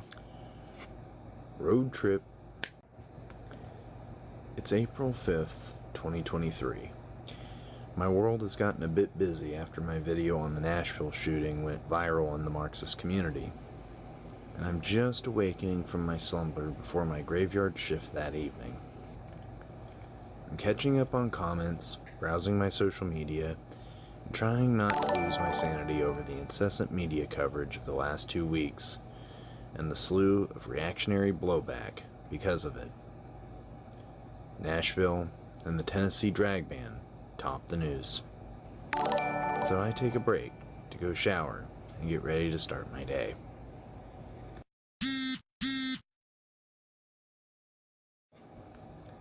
Huh. Well, that's concerning. Midnight Productions, huh? Because of the overwhelming amount of support and requests to do interviews and live streams with fellow comrades, I have to admit, this sort of sat in my inbox for about a month, and I nearly forgot about it, but knew I had to post about it to at least spread the word in the meantime. And so I took to my community tab and Twitter. The primary victims of Midnight Productions are trans teenagers. What or who are Midnight Productions? Who or what indeed? A quick Google search of Midnight Productions Arizona will bring you to some TikTok and Facebook search results of other people talking about this mystery organization. But just digging a little deeper into the results, you'll come across a Twitter page that was devoted to exposing and bringing down this organization. Unfortunately, this page does not seem to be as active as it used to be, and its last response was in March of 2022. However, there does seem to be, of all places, a Quora post asking about Midnight Productions, and the responses seem to point to a pretty common theme. I was set up to be murdered in a snuff movie, bounty on my head. I got away from the main guy, Isaac, who is also a confidential informant. Shout out to LabGlass. Social worker in Phoenix here. Yes, Midnight Productions is very real. I don't know so much about the deep web connection, but a lot of the homeless here are very frightened of them in this gang. They steal women as they sleep and have... Yeah, I'm not sure why this guy sounds like this. I mean, it's a very hard listen, but it's the most complete thing I found in my diving. There's a couple ones that are pretty good that were audio only, but this was the only one that had like visual aids, and like, yeah, the guy does talk like Eeyore, but there's a lot of really interesting information. Been known to film them being bound and tortured sexually. Filmed, trafficked, sinister talk about slaughtering people who had not been seen in a while. They operate by hiding in the attic spaces of various apartment buildings and some hotels. They record unsuspecting people, mostly with camera phones. They are able to manipulate technology in order to cause fear and distress. I've dealt with them for over 3 years now. They can't kill you. They will gang stalk you in order to coerce you into silence. I was in very close proximity with one of their members, Susanna Magdalena Pineda. If you ever cross paths with this person, please let me know. Okay, so we are going to get to that, but here's what we're going to do as well.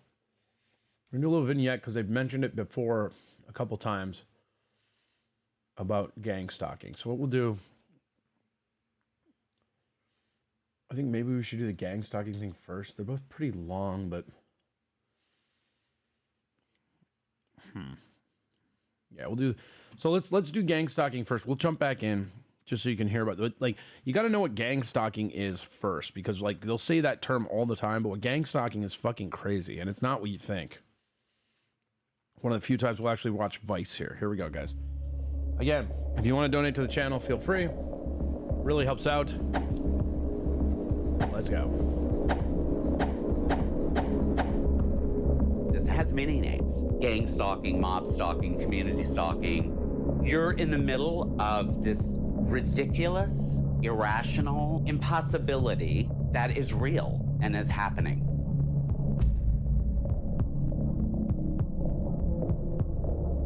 First, The Guardian revealed the National Security Agency is collecting telephone records of millions of Verizon customers. You can surveil someone through their phones, through their, certainly through their television sets. The last year and a half, he's been systematically followed by a group of people. Does the FBI use drones for surveillance on U.S. soil? Yes. New Associated Press investigation shows that the Bureau has its own little Air Force with scores of planes flying over American cities, recording video and tracking cell phone conversations. He has a man outside of his house in a hood, like basically like a hood that looks, Well, this almost sounds like gang stalking or something. Have you heard of that? Many of the things that victims of gang stalking describe are also symptoms of mental disorders. We're not having a group hallucination. This is actually something that's happening.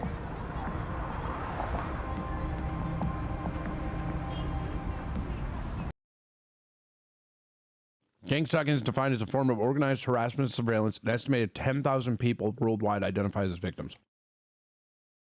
And this is what this midnight production does. Like, they gang stalk you, but then these people are also mentally disordered. So like, no, that didn't happen. You're crazy.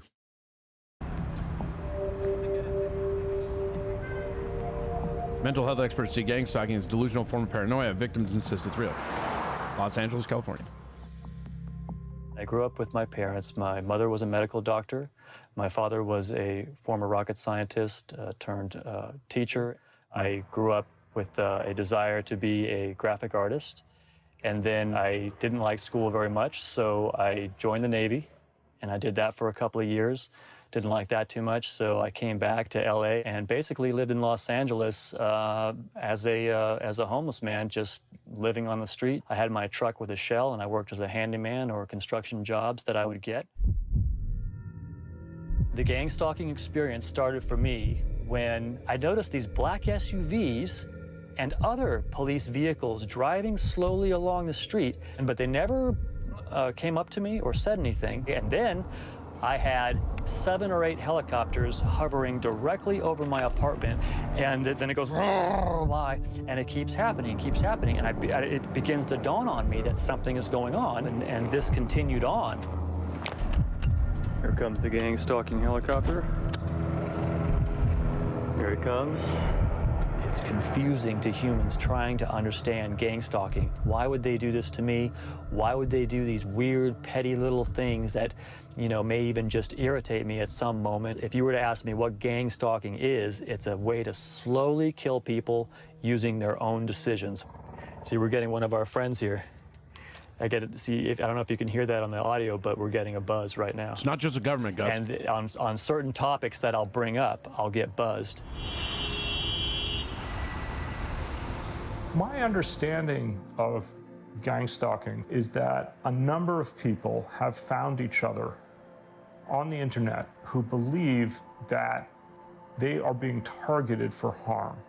So there's this concept of hypervigilance, right? Which is that your threat assessment centers get locked into a position that is too high. They're warning you all the time about things not necessarily untrue, but that you would feel better not worrying about. Being of the opinion that you had to constantly look around and figure out what might be threatening to you, or else your life would be at stake, would lead to you not just seeing connections that weren't there, but erring on the side of safety when you see a connection that... Mediocre personality says, so wait, this guy's so important that special that someone has helicopter started him. Well, okay, look, you can say why this guy and this, but check it out. Our government, I mean, look up MK Ultra. Our government experiments all the time with the citizens, right? Maybe they're trying to see if they can break somebody down into like delusion, you know? I mean, I'm not saying I believe that guy, but like there is a vector where our government does fuck with citizens on a level that really goes far and beyond what the citizens merit. So, but it's easy to dismiss it all as, oh, they're crazy. And that's part of the problem with the entire encounter. Helicopters aren't really that expensive. As far as like surveillance equipment, I mean, the pilot, it's not that bad. You can get an old one. I'm a self-taught makeup artist, and depending on the list that you look at, probably one of the top 10 makeup artists in the world. I think that just my life experience, me being around famous people all the time, they're what birds, I'm sorry. paparazzi My photographers bad. do to them, what normal people do to them if they go out in public. There'll be a gang-like reaction. This is essentially the same thing, except it's not, I didn't ask for it.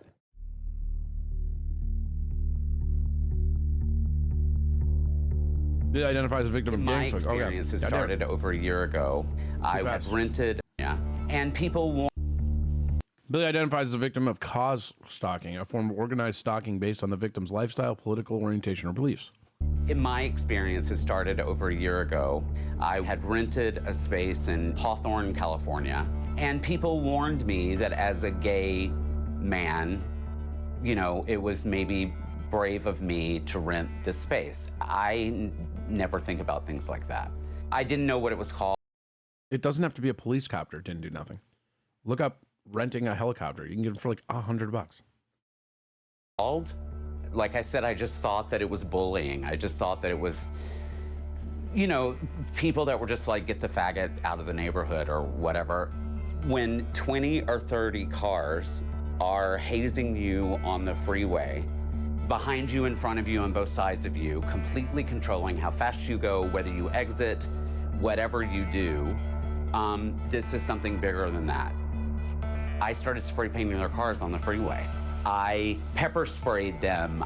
At this time, it was trying to get them to call the police.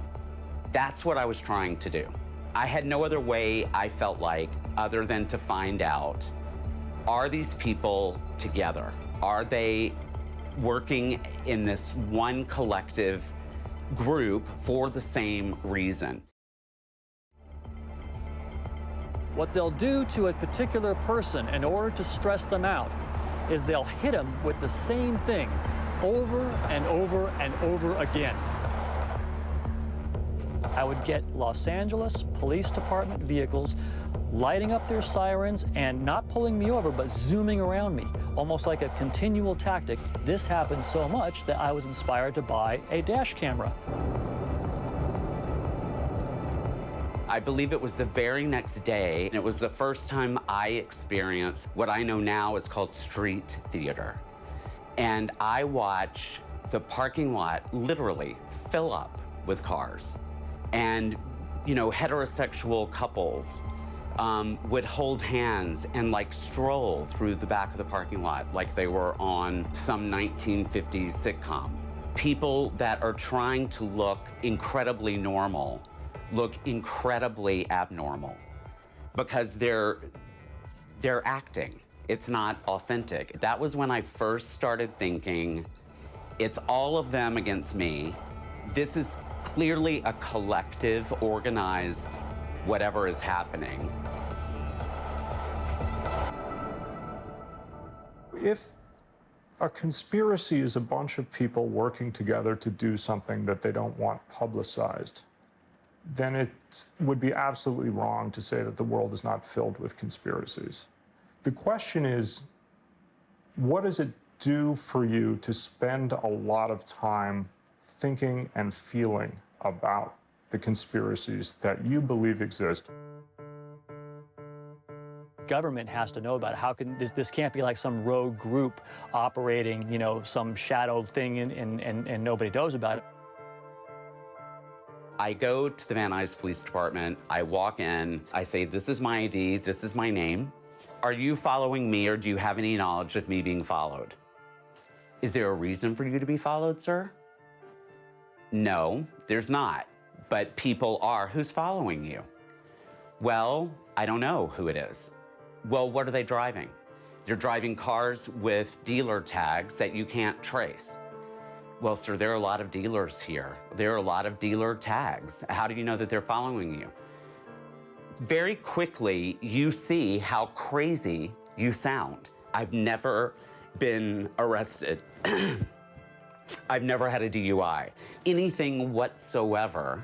Whoever is in charge, which is so weird, is spinning this web about what a deviant, immoral, less than a human being you are. That's the only thing that I can think of that would get that many people in this collective effort to get rid of you. This happens to you enough, believe me, you will feel stress. You will get that feeling of helplessness. This is not just like a gang of random people just doing this for, you know, like randomly or without a plan. This is procedural. The psychiatric definitions of delusion tend to focus on really two principles. One is that the ideas that you have are not very vulnerable to evidence. The other is that people in your culture don't share your beliefs. The question becomes, if you can find 10,000 people on the internet who believe the same thing as you, is it a delusion? Is it bizarre? Quite possibly not. If everybody believes this stuff, how is it in any way insane? People just would not believe the suffering that people in this community endure every single day. I've lost just about all my friends. They're afraid to talk to me. They think it's very effective. They think I'm crazy. My family doesn't know anything about it. I don't say a word to them. I don't know if my son knows, and I don't want anything to happen to him. Really, the most important thing that we can do for victims is to connect them with others who understand what they're experiencing, because no one else will. And isolation is really a key weapon that these perpetrators use to bring a person down to the ground, basically.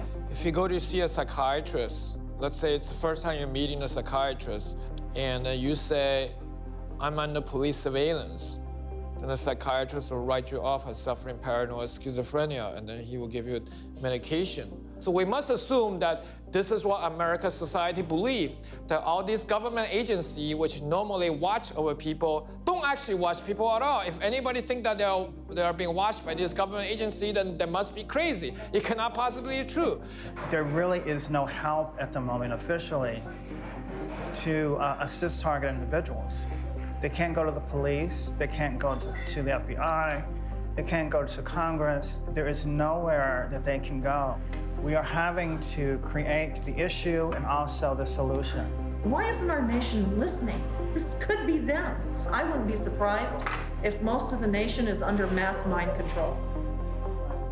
Given that the world is filled with groups of people operating in secret or trying to divorce us from our money or our power or whatever they want from us, one thing that might be helpful to ask from a psychiatric point of view is, what's wrong with the rest of us? So why am I so relaxed?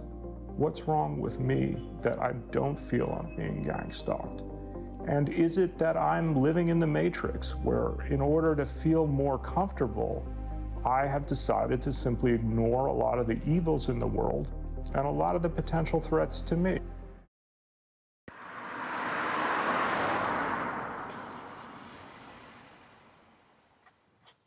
Okay, so what we're seeing here is this scene where the Keanu Reeves character climbs out of the battery vat chamber. You can't see, precisely what it is because of that loss of focus, but you can definitely see that something is abnormal. As you look into it, I drew a picture of what the shapes of those claws are. It looks like a bird talon or a reptile talon. I started searching on conspiracy-type movies, UFO movies, weird movies on YouTube. I came across the reptilian shapeshifter subject. What I can confirm is that there are apparently non-humans, apparently some of them are extraterrestrial, and apparently they have some kind of evil grip on our world. Richard Bruce here, and if you haven't seen my channel before, this is gang stalking for reptilian shapeshifter movie uploads to YouTube. When I uploaded my study, within 15 minutes, helicopters kept zooming over my apartment like there was a drug bust in my building. And then it didn't take me long. I think it popped into my mind pretty quick. Oh my God, is this from what I uploaded to YouTube? Because the whole thing was so freaky at first. Like when you're seeing these non-human features, you're like, oh my God, what is this? What could possibly be going on? They're carnivorous. They are not friendly to mankind. At least the ones that are here. Are they carnivorous? They eat humans? Yes. When I told my family about this, it's almost like I get like a non sequitur reply from a computer. It's like they just kind of look at me like I'm not even hearing this, and I'm really not interested in that. My father, the rocket scientist, the doctorates in mathematics, when I tell him anything about this, one of the main points of discrediting me is saying that you just have to be negative and dark about everything. You have to, because of your own dissatisfaction at being unemployed. I mean, that's a highly, it's an understandable point of view. It's like somebody who's disgruntled with life in general might flock to an idea. Yeah, there's evil reptilians doing it all to us, and that's why I'm so miserable, or whatever, Nobody wants to be called crazy. It's one of the worst things you can imagine. I don't think I or any psychiatrist. Magnus says, they're not doing a good job of proving they aren't insane, but it's entertaining. Well, right, but so that's the whole point. If you were going to gang stalk people, wouldn't you do the insane so you don't get caught? It's okay. You can apologize. I know, Magnus. Sorry. Psychiatrist would recommend that people are convinced that what they believe is not true. The more useful target would be, what pain are they feeling in their life?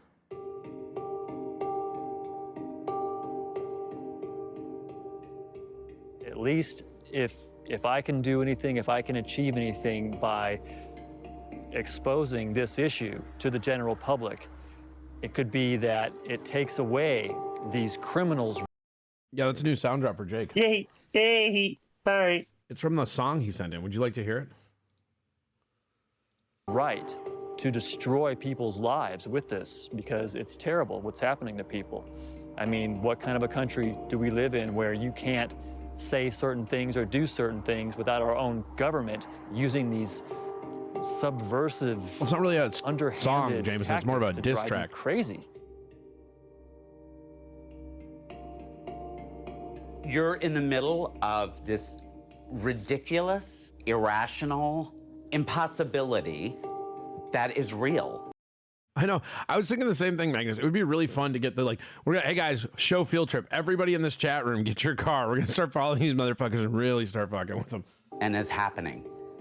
And is stranger than fiction or anything that you can imagine. And it's...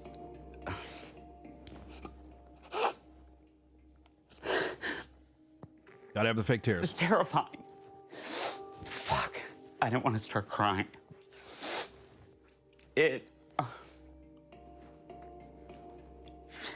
He said starting to cry. It pisses you off.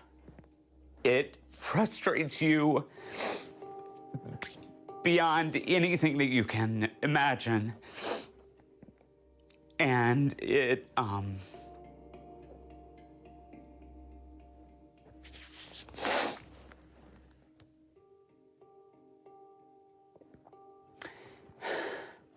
changes you. We could see it from everything: the fluoride in the water, the chemtrails, the fake education system, the fake medical system. I mean, when are we going to wake up and stand up and fight? As the scripture says, how good is it for brethren to be together? Meaning, how good is it for people who truly trust each other and are friends to be together? Richard continues to upload analysis videos of reptilian shapeshifting to his YouTube channel.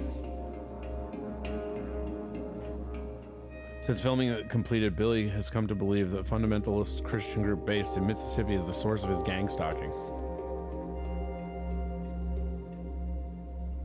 They were all wrong. It was all Twitchtok.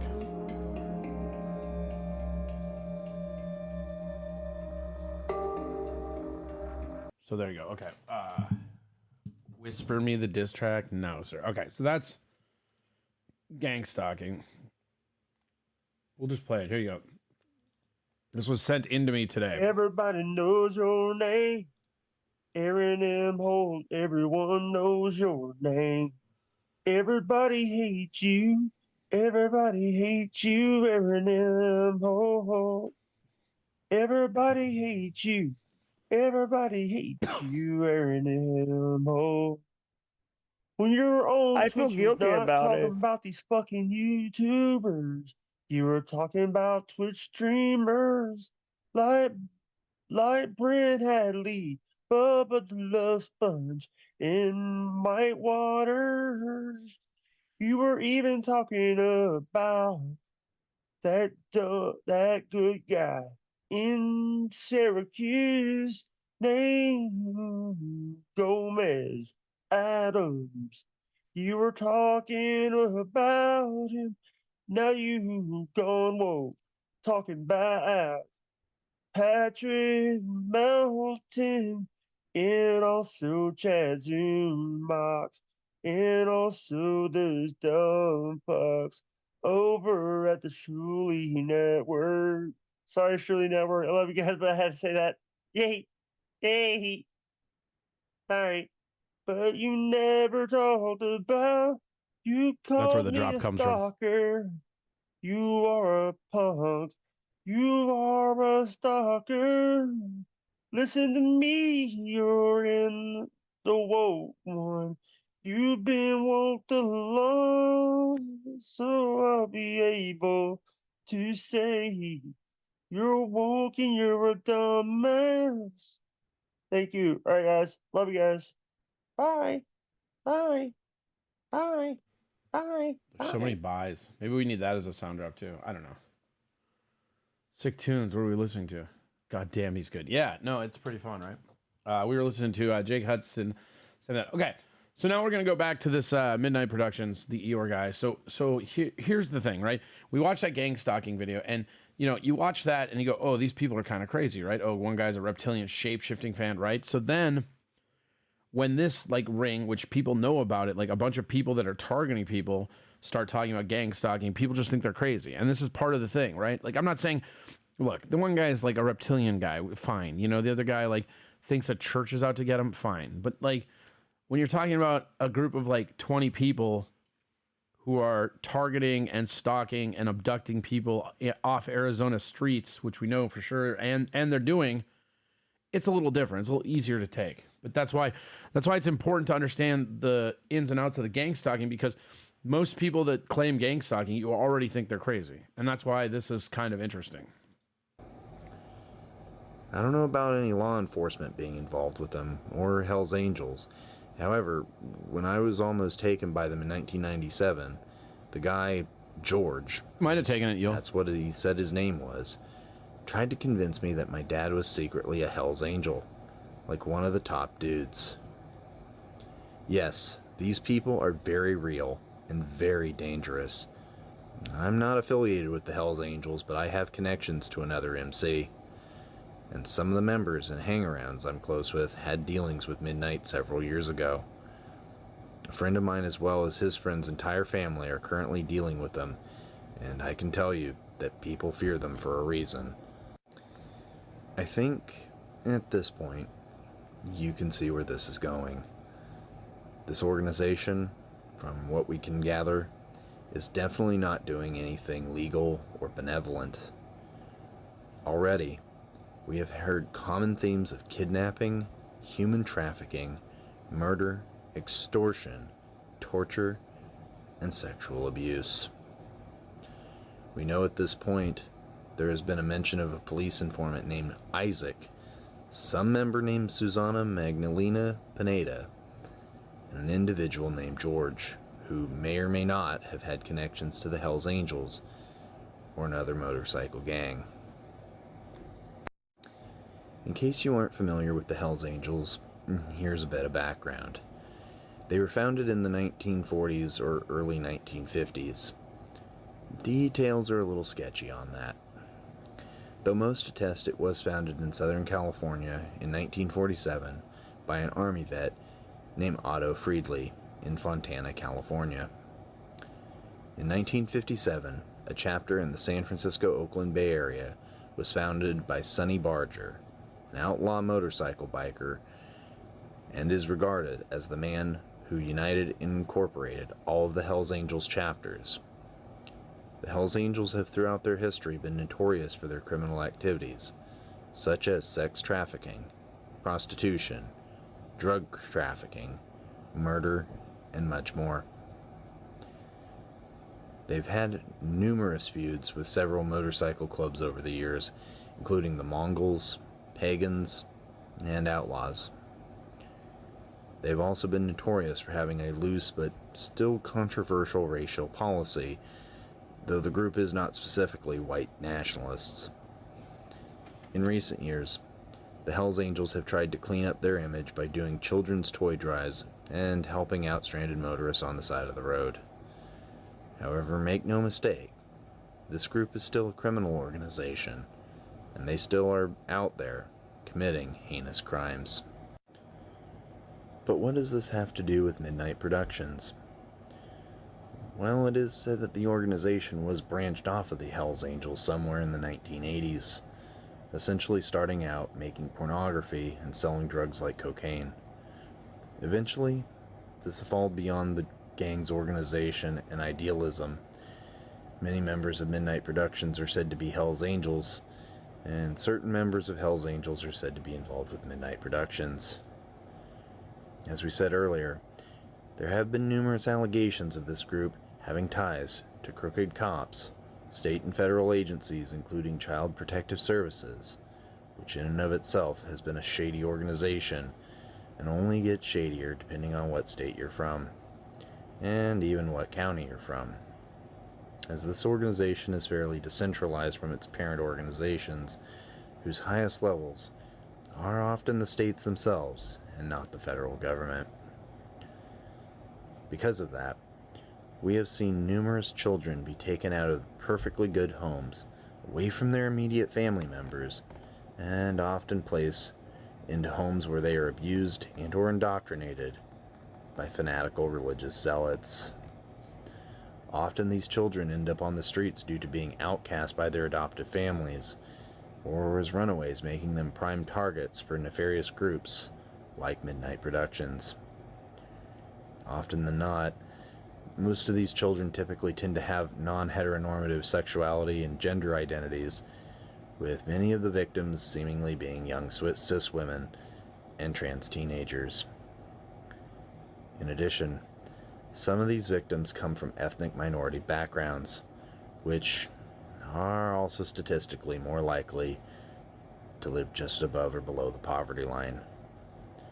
And their story is not often talked about, because it's not some blonde white child who is their victims. Often than not, the victims will be Jewish or Muslim, Black, Latino, or Native American. And some of them are also homeless.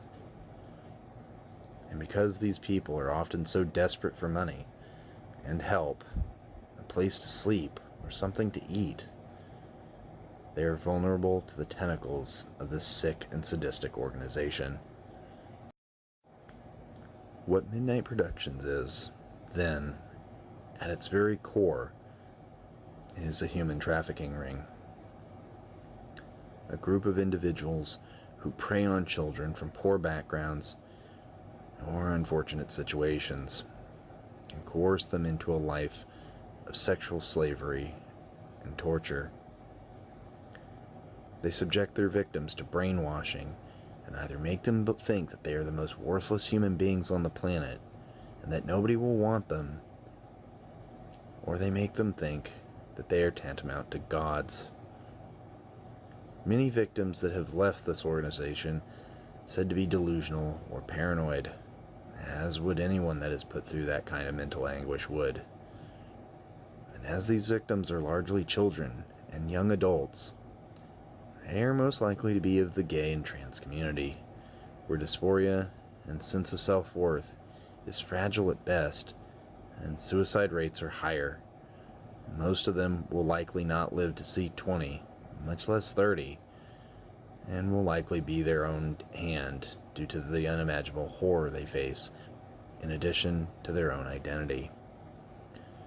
And those that do manage to survive long enough to get away, or speak out on their activities, seem to be hunted down, stalked, and threatened into silence.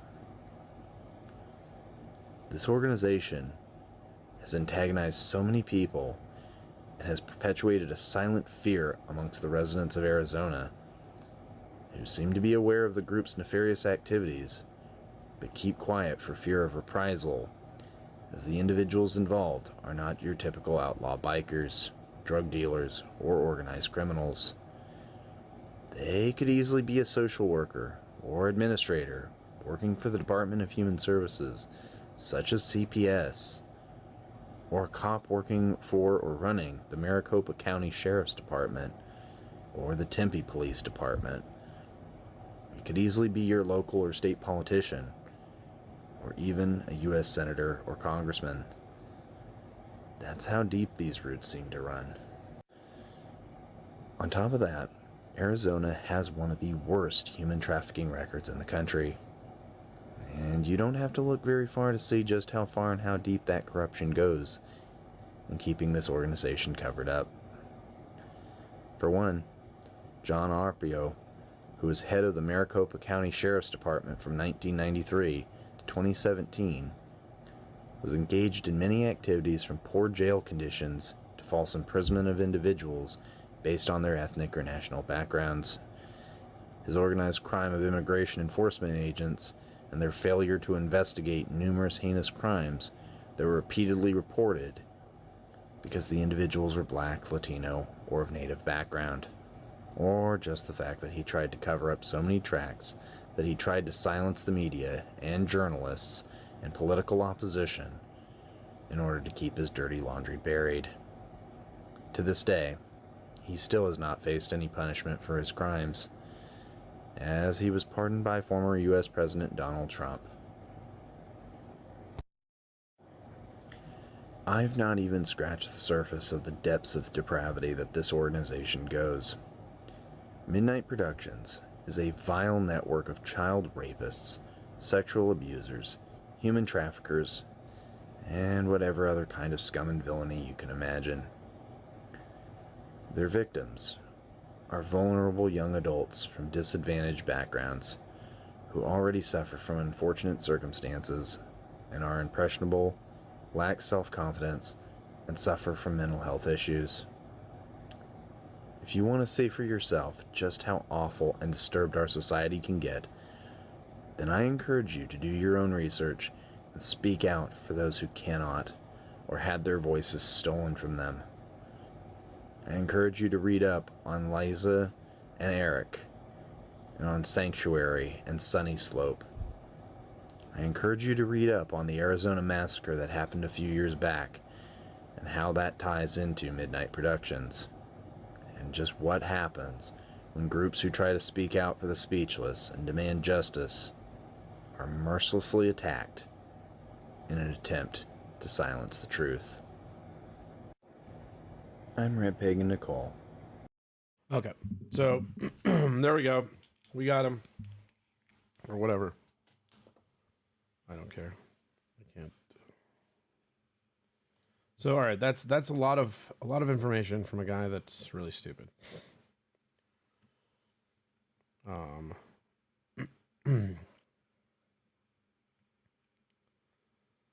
Let's do weird shit. Here we go. Let's do some weird shit, huh?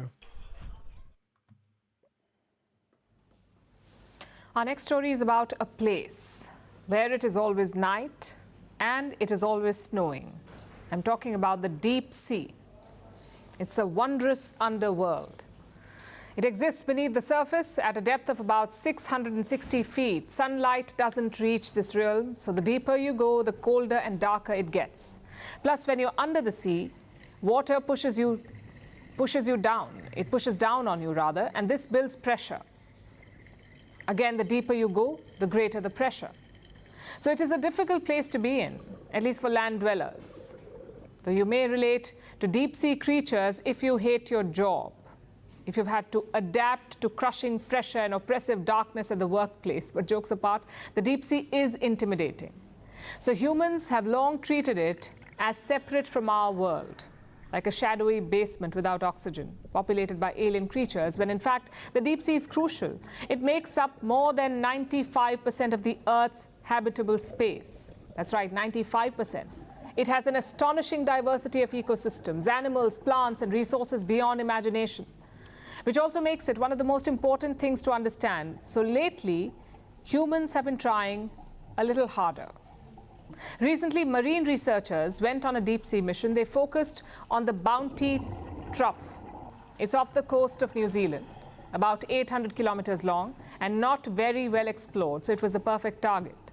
And we don't say this lightly, because the researchers have found 100 new marine species: fish, coral, mollusk, squid, you name it. And this little thing, no one knows what to call it yet. It can be a sea star or a type of coral. It may not seem all that important, maybe because it looks like the leftover lunch that you forgot to take out of your school bag, but it proves yet again how little we know about the deep sea. You know that the Earth is mainly a water world. 70% of its surface is covered with oceans, but more than 80% remains unexplored.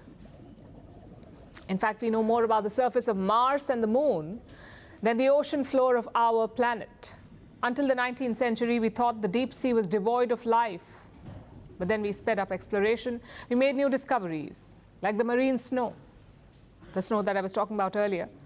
These are pale flecks made of dead fish, plants, even excreta. I know, not the kind of snow that you were expecting, but the creatures down there love it.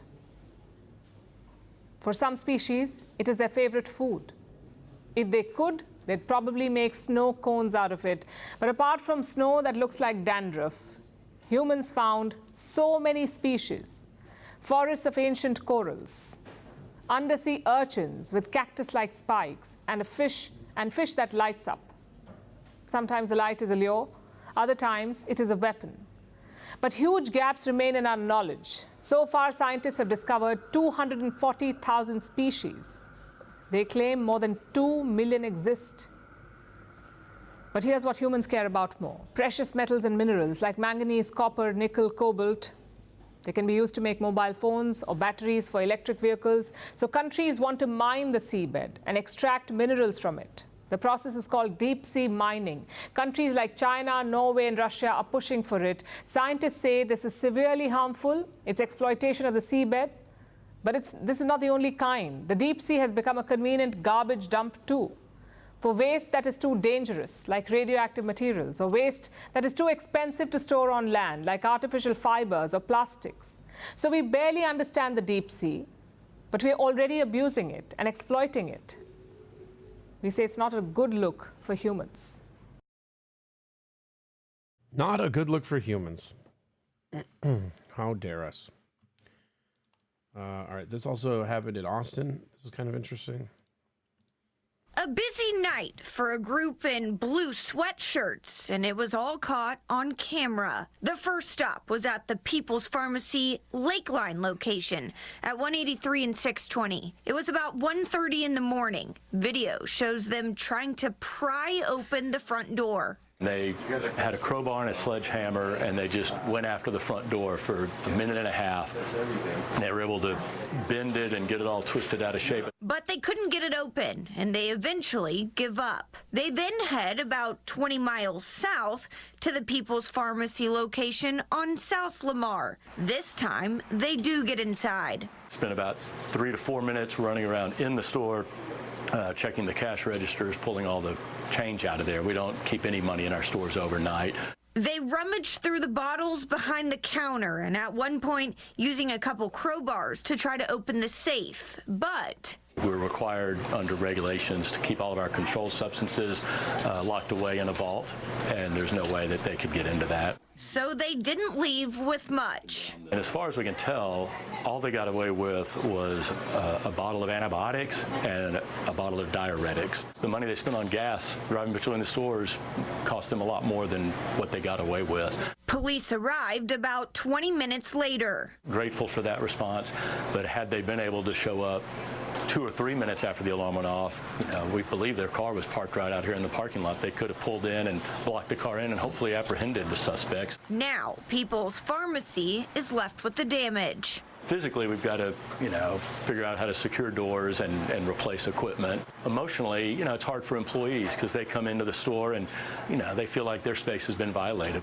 Unfortunately, Erickson says this isn't the first time they've been hit by burglars. In the past 2 years, Erickson says they've had 4 or 5 break-ins.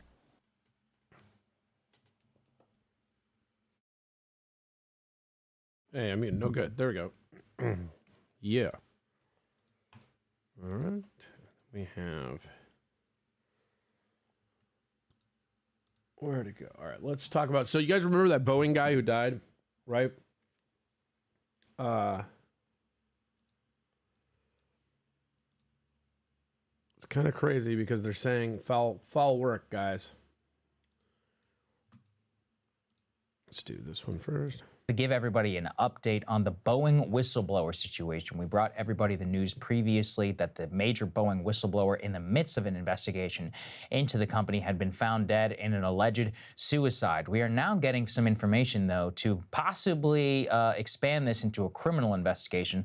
Let's put this up there on the screen. Yeah, he was gang-stalked and committing Epstein. Boeing whistleblower, a close family friend of John Barnett, said that he predicted that he would wind up dead and that a story would surface that he had killed himself. At the time, he told his friend not to believe it. He says, quote, she says, quote, I know he did not commit suicide. There is no way. And that he had told her allegedly, quote, if anything happens, it is not suicide. She says that she has known him for a long time, over the years, get-togethers, et cetera, for more than 30 years, that she had followed his career, and that one day, whenever he needed help and he came to see her, they had talked specifically about his upcoming deposition in Charleston, where he was found dead, and said that after he had filed an extremely damaging complaint, he had specifically raised the possibility that he could have been murdered. So this is pretty extraordinary testimony there, Crystal, and this has expanded into major inquiry across the nation as we've seen a spate of more recent incidents with Boeing. Our team put together this graphic. Let's put it up there on the screen. I mean, this is stunning. This is just in the last few months. So it started January 5th after the Alaska Airlines door plug blew out. But even just look at, the last week or week and a half or so. On March 4th, United Airlines, an engine burst into flame right after takeoff from Houston, forcing an emergency landing. All of these involve Boeing, by the way. On March 7th, a tire fell off from San Francisco International Airport and returned to the San Francisco airport. March 8th, a plane rolled off the taxiway into the grass during its landing. March 11th, there was a mid-air hydraulic leak, which forced takeoff, come back to Sydney. March 11th, there was a major incident where a number of passengers were injured, LATAM Airlines, where there was a nosedive in the movement of a flight deck seat. And then on March 13th, a tire blew out, taking off from DFW Airport. Now, some of these may appear more routine, and maybe they're just getting increased scrutiny, but nonetheless, the scrutiny is well-deserved because of the current criminal investigation into Boeing, and now the death of this whistleblower, who we played previously video of him, noting all of the problems inside of the Boeing company that led to the quality setbacks, not only that we saw in the previous investigation, but now the current investigation to what the hell happened with Alaska Airlines, Crystal. It's mighty convenient for Boeing that this man is dead. Yeah, that's true. That's all I'll say. Mighty Yeah. convenient for them. Because think of how much they have to lose. And John Barnett was very credible. In fact, some of the previous allegations that he had made had been backed up by investigations. For example, he had said that sometimes they would pull parts that had been deemed non-conforming, that were defective in some way. They would pull parts off of the scrap heap and they would install them. And lo and behold, when they did an investigation, Boeing was unable to locate dozens of non-conforming parts that are supposed to be specifically tracked for exactly this reason. We're now seeing, with regard to the incident of the door plug coming out mid-air and endangering the lives of every single person on board that plane, the surveillance footage of, the maintenance that occurred on that is gone. It's been taped over. And somehow we can't locate the records about the maintenance that happened with that door plug. So this is an incredibly precarious moment for Boeing, for their executives, for everyone who has been involved in recent decision-making. And, some of those problems are becoming increasingly manifest from a business perspective. Put this up on the screen, Sagar. You really flagged this as quite significant. United has said, hey, we're out. Stop making these MAX 10s. We don't want them right now. The plane maker has agreed to build MAX 9s instead. The airline confirms it's in talks to substitute some Airbus A321s instead. So, I mean, this is quickly escalating into it's already a massive issue for them. And because John Barnett had such specific knowledge, because he had worked there for so many years, because some of his claims had already checked out, I think he, in particular, was a real problem for them. And there needs to be a fulsome and independent investigation into the circumstances surrounding his death. Yeah, exactly. And this also, what jumps out to me from reading about Barnett is he loved the company. I mean, he worked there for a long time. He was a whistleblower because he was so upset at the cost-cutting maneuvers that were taking place that he felt was undermining safety for the aircraft and for their customers and ultimately for passengers. And let's not erase, too, this is becoming a major business problem. Already, the United Airlines CEO has had to issue like a general call to all passengers. He's like, don't worry, I know we've had a lot of problems recently. Everything's going to be okay. Don't worry about it. Even if you're flying on a Boeing aircraft, everything will be fine. I personally have seen, I've had friends who've been flying on the 737 MAX 9s and 10s and posting on Instagram, being like, that's it, everybody. I'll see you later. I guess this is my last flight. I mean, this has really entered into the public consciousness and to the flying public, where previously, I mean, who the hell even knew? Most people don't even know what type of aircraft that they're stepping onto. They just get on the plane and they go where they're supposed to. Anytime you're entering that way and in a negative association is really terrible for your company.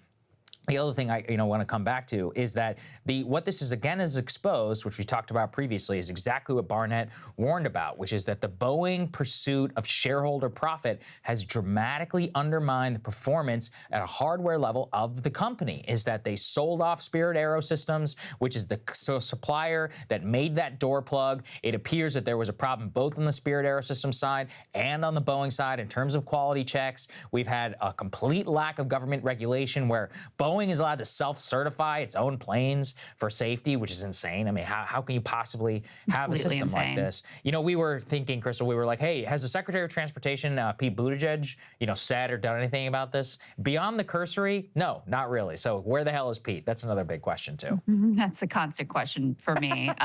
He's in power, which is very unfortunate. That's where he is. I also have to highlight this psychotic, really truly sociopathic headline from the New York Times about this whole situation. Listen to this. This is from January 30th, but nonetheless, I wanted to highlight the way that these things are thought of. Boeing faces tricky balance between safety and financial performance.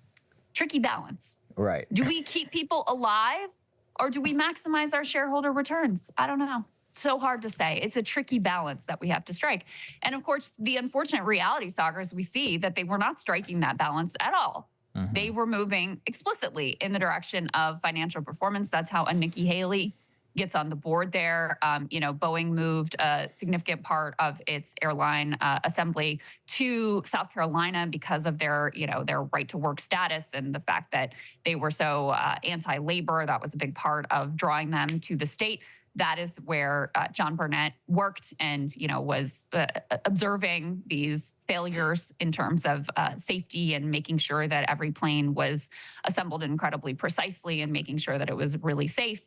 And then you're right to point to also, this is a Boeing issue, of course. It is an industry-wide issue in a lot of ways.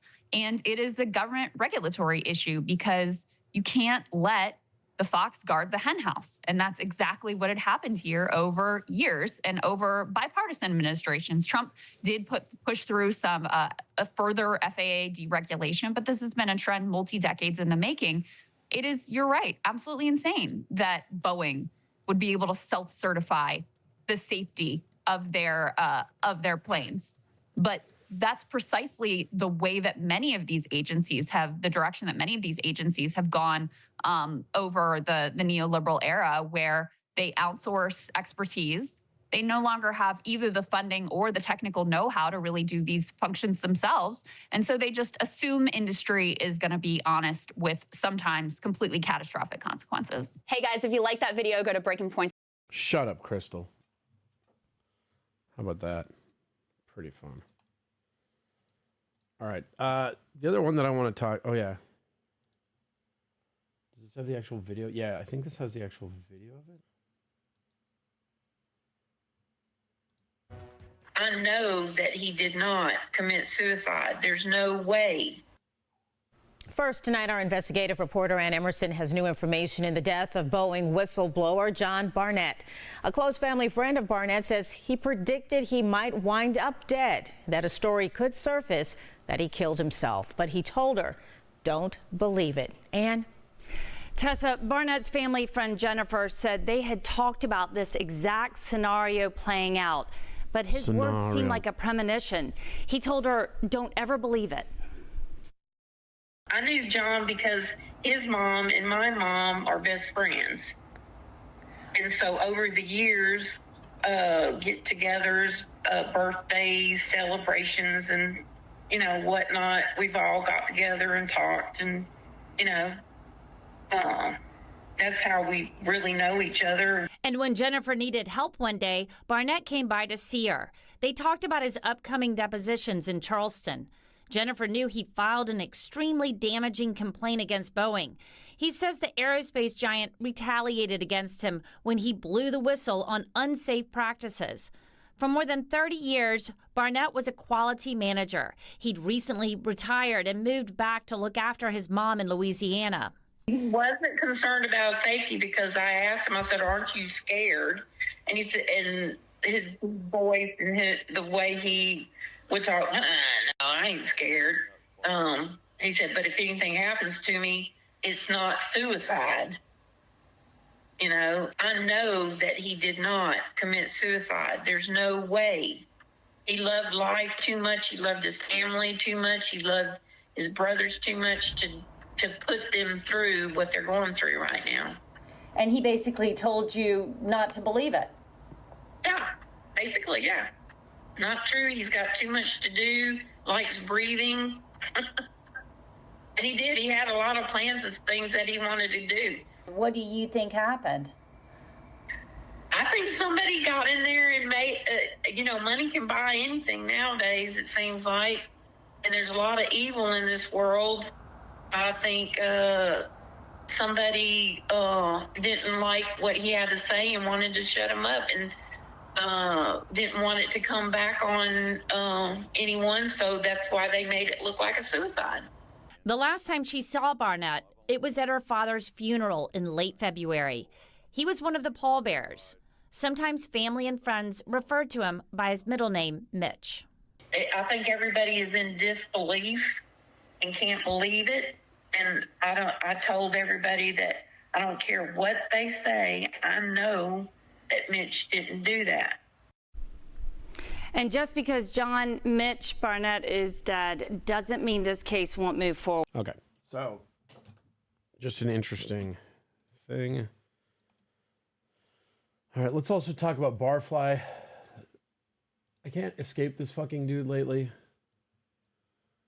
He does a bunch of really disgusting short videos, and they're just, you can't stop watching him. It's pretty fucking crazy.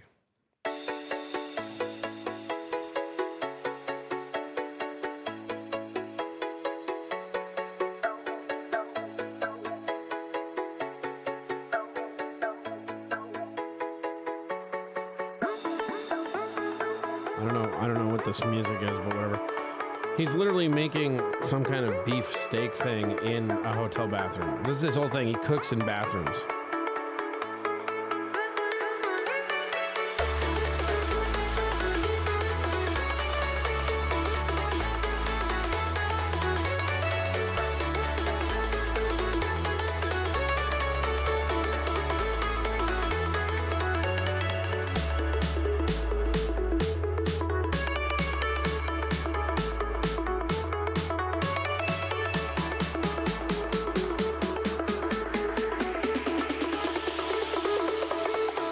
Jerky. He's making his own jerky.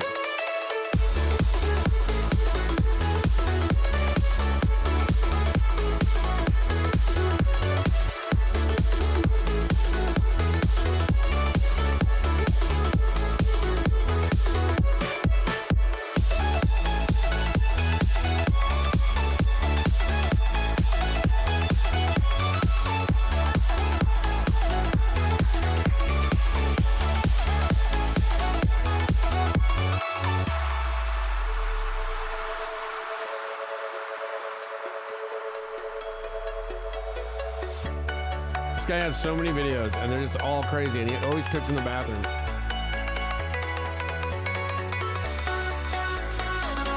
Yeah, the plane one is how I found out about him. We made like cocktail shrimp on plane. We'll watch that one too, but yeah, it's a fucking... I can't look away from this asshole. It makes me angry.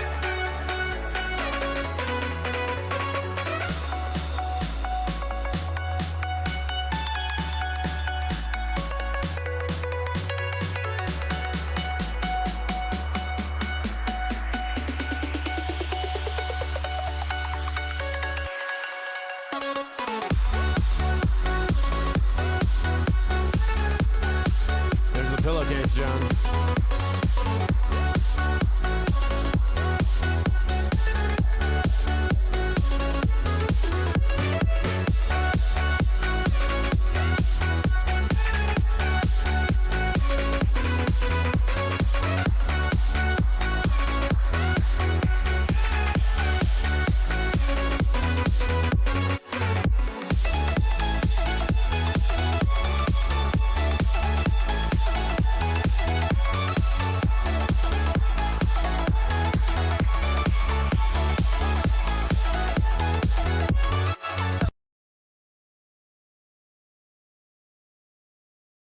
There you go. I hope that makes somebody puke. I really do.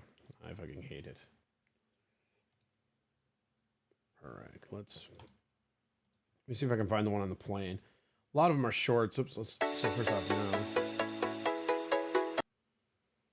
Let's see if we can find the plane one.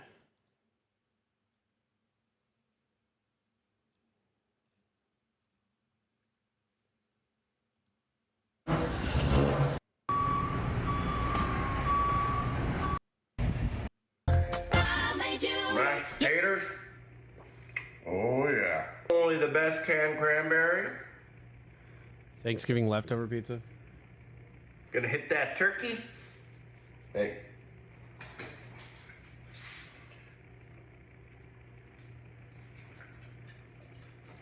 Alright, we all had fun coming up with Rob LaFleur lyrics last night. Giving today we're early on, so okay, here you go.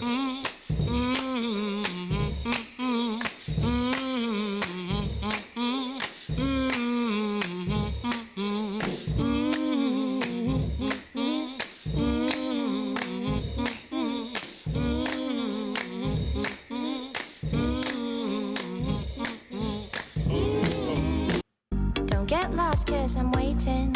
Summer feelings awaiting, boy. You and me is more than 100 miles. You and me is more than the gray sky. You and me is more than lonely days. It's our time to go. Dance with me one more time. You and me is more than 100. Don't get lost.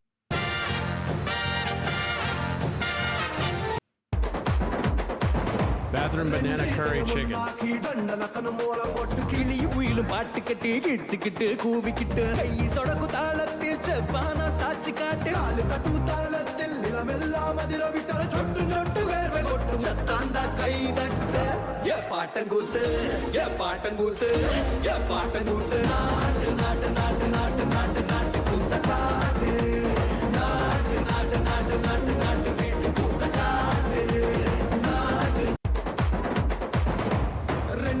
Beer, beer, beer. I'm going for a beer. Spam in the bathroom. Beer, beer, beer. I'm gonna drink some beer. I like drinking beer. Lovely, lovely beer. Beer, beer, beer. I'm going for a what beer. The fuck is he doing? Beer, beer, beer. I'm gonna drink some beer. I like drinking beer. Lovely, lovely beer. Beer, beer, beer. I'm going for a beer. Beer, beer, beer. I'm gonna drink beer. Hotel bathroom. Fresh fried chicken. Protect your knife's edge with cutting board. Eat medicine that's out of date. Use your Zatarain's Louisiana breading. Dumb ways to die. Fry some crazy. Dumb ways to die. Simple roux with breading. Add milk. Yay cream sauce. Success. Hotel bathroom. Fresh fried chicken. Protect your knife's edge with cutting board. Eat medicine that's out of date. Use your Zatarain's Louisiana breading.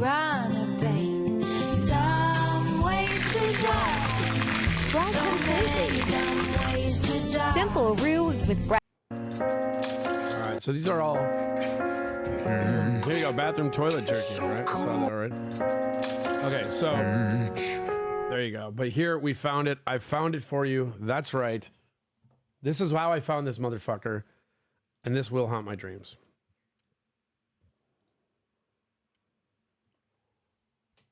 Are you ready for him to cook in a bathroom sink on an airplane? A US-based content creator known as... Wait, come on. No.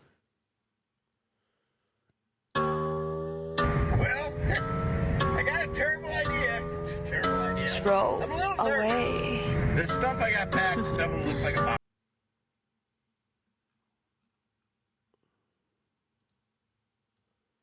Here we go. All right, I found it.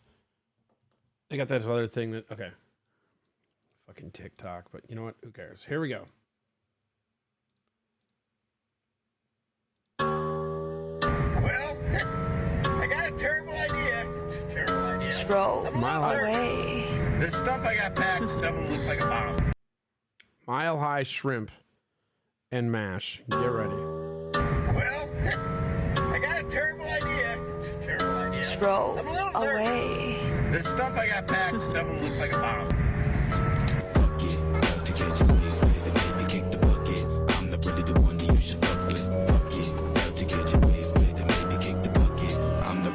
You should fuck with. Love to get your waist big and maybe kick the bucket. I'm not really the one that you should fuck with. Love to get your waist big and maybe kick the bucket. I'm not really the one that you should fuck with. Pull up in a quick whip. Touch your bitch up on my fucking dick tip. Touch your bitch up on me, she addicted. I don't give a fuck what you say, I'ma hit quick. Wait, bitch, you on my hit list. I'ma pull up on you, hit me with the blick, bitch. If I pull up on your bitch, you know it's time I leave it sticky while you with me. That you with me, you ain't even from my city. You don't know me, tell me that you And then he's eating it. One more time for the people in back. Oh, it's so crazy. I got a terrible idea. It's a terrible idea. Throw I'm a little away. nervous. The stuff I got packed definitely looks like a bomb. fuck it. Love to get your waist big and maybe kick the bucket. I'm not really the one that you should fuck with. Fuck it. Love to get your waist big and maybe kick the bucket. I'm not really the one that you should fuck with. Fuck it. Love to get your waist big and maybe kick the bucket. I'm not really the one that you should fuck with. Fuck it. Love to get your waist big and maybe kick the bucket. I'm not really the one that you should fuck with. Pull up in a quick whip. Touch your bitch up on my fucking dick tip. Touch your bitch up on me, she addicted. I don't give a fuck what you say, I'ma hit quick. Wait, bitch, you on my hit list. I'ma pull up on you, hit me with the blick, bitch. If I pull up on your bitch, you know it's time I leave it sticky while you with me. That you with me, you ain't even from my city. You don't know me, tell me that you think. For the movie. Success. And then he eats it. I mean, it's just...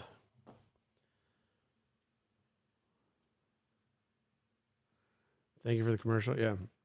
The sink shrimp, I'm done. Oh, you know what? So I think we need one more time, guys. Well, You were in a commercial? Here, we'll do it again. idea. It's a terrible idea. Throw I'm a little away. nervous. The stuff I got packed definitely looks like a bomb. Fuck it. Love to get your waist big and maybe kick the bucket. I'm not really the one that you should fuck with. Fuck it. Love to get your waist big and maybe kick the bucket. I'm not really the one that you should fuck with. Fuck it. Love to get your waist big and maybe kick the bucket. I'm not really the one that you should fuck with. Fuck it. Love to get your waist big and maybe kick the bucket. I'm not really the one that you should fuck with. Pull up in a quick whip. Touch your bitch up on my fucking dick tip. Touch your bitch up on me, she addicted. I don't give a fuck what you say, I'ma hit quick. Wait, bitch, you on my hit list. I'ma pull up on you, hit me with the blick, bitch. If I pull up on your bitch, you know it's time I leave it sticky while you with me. That you with me, you ain't even from my city. You don't know me, tell me that Good you idea. That's a really good idea. I like that idea, Mr. Approachable. Everybody knows your name. Aaron M. Holt, everyone knows your name. Everybody hates you. Everybody hates you, Aaron M. Holt. Everybody hates you. Everybody hates you, Aaron M. Holt. When you're on Twitch, you're not talking about these fucking YouTubers. You were talking about Twitch streamers like Brent Hadley, Bubba the Love Sponge, and Mike Waters.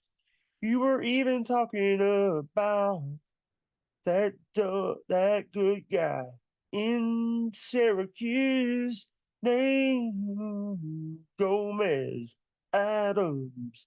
You were talking about him. Now you gone woke, talking about Patrick Melton, and also Chad Zumach, and also those dumb fucks over at the Shuley Network. Sorry, Shuley Network. I love you guys, but I had to say that. Yay! Yay! Alright. But you never talked about, you called me a stalker. You are a punk. You are a stalker. Listen to me, you're in the woke one. You've been woke along, so I'll be able to say you're woke and you're a dumbass. Everybody knows your name. Aaron M. Holt, everyone knows your name. Everybody hates you. Everybody hates you, Aaron M. Holt. Everybody hates you. Everybody hates you, Aaron M. Holt. When you're on Twitch, you're not talking about these fucking YouTubers. You were talking about Twitch streamers like Brent Hadley, Bubba the Love Sponge, and Mike Waters. You were even talking about that good guy in Syracuse named Gomez Adams. You were talking about him.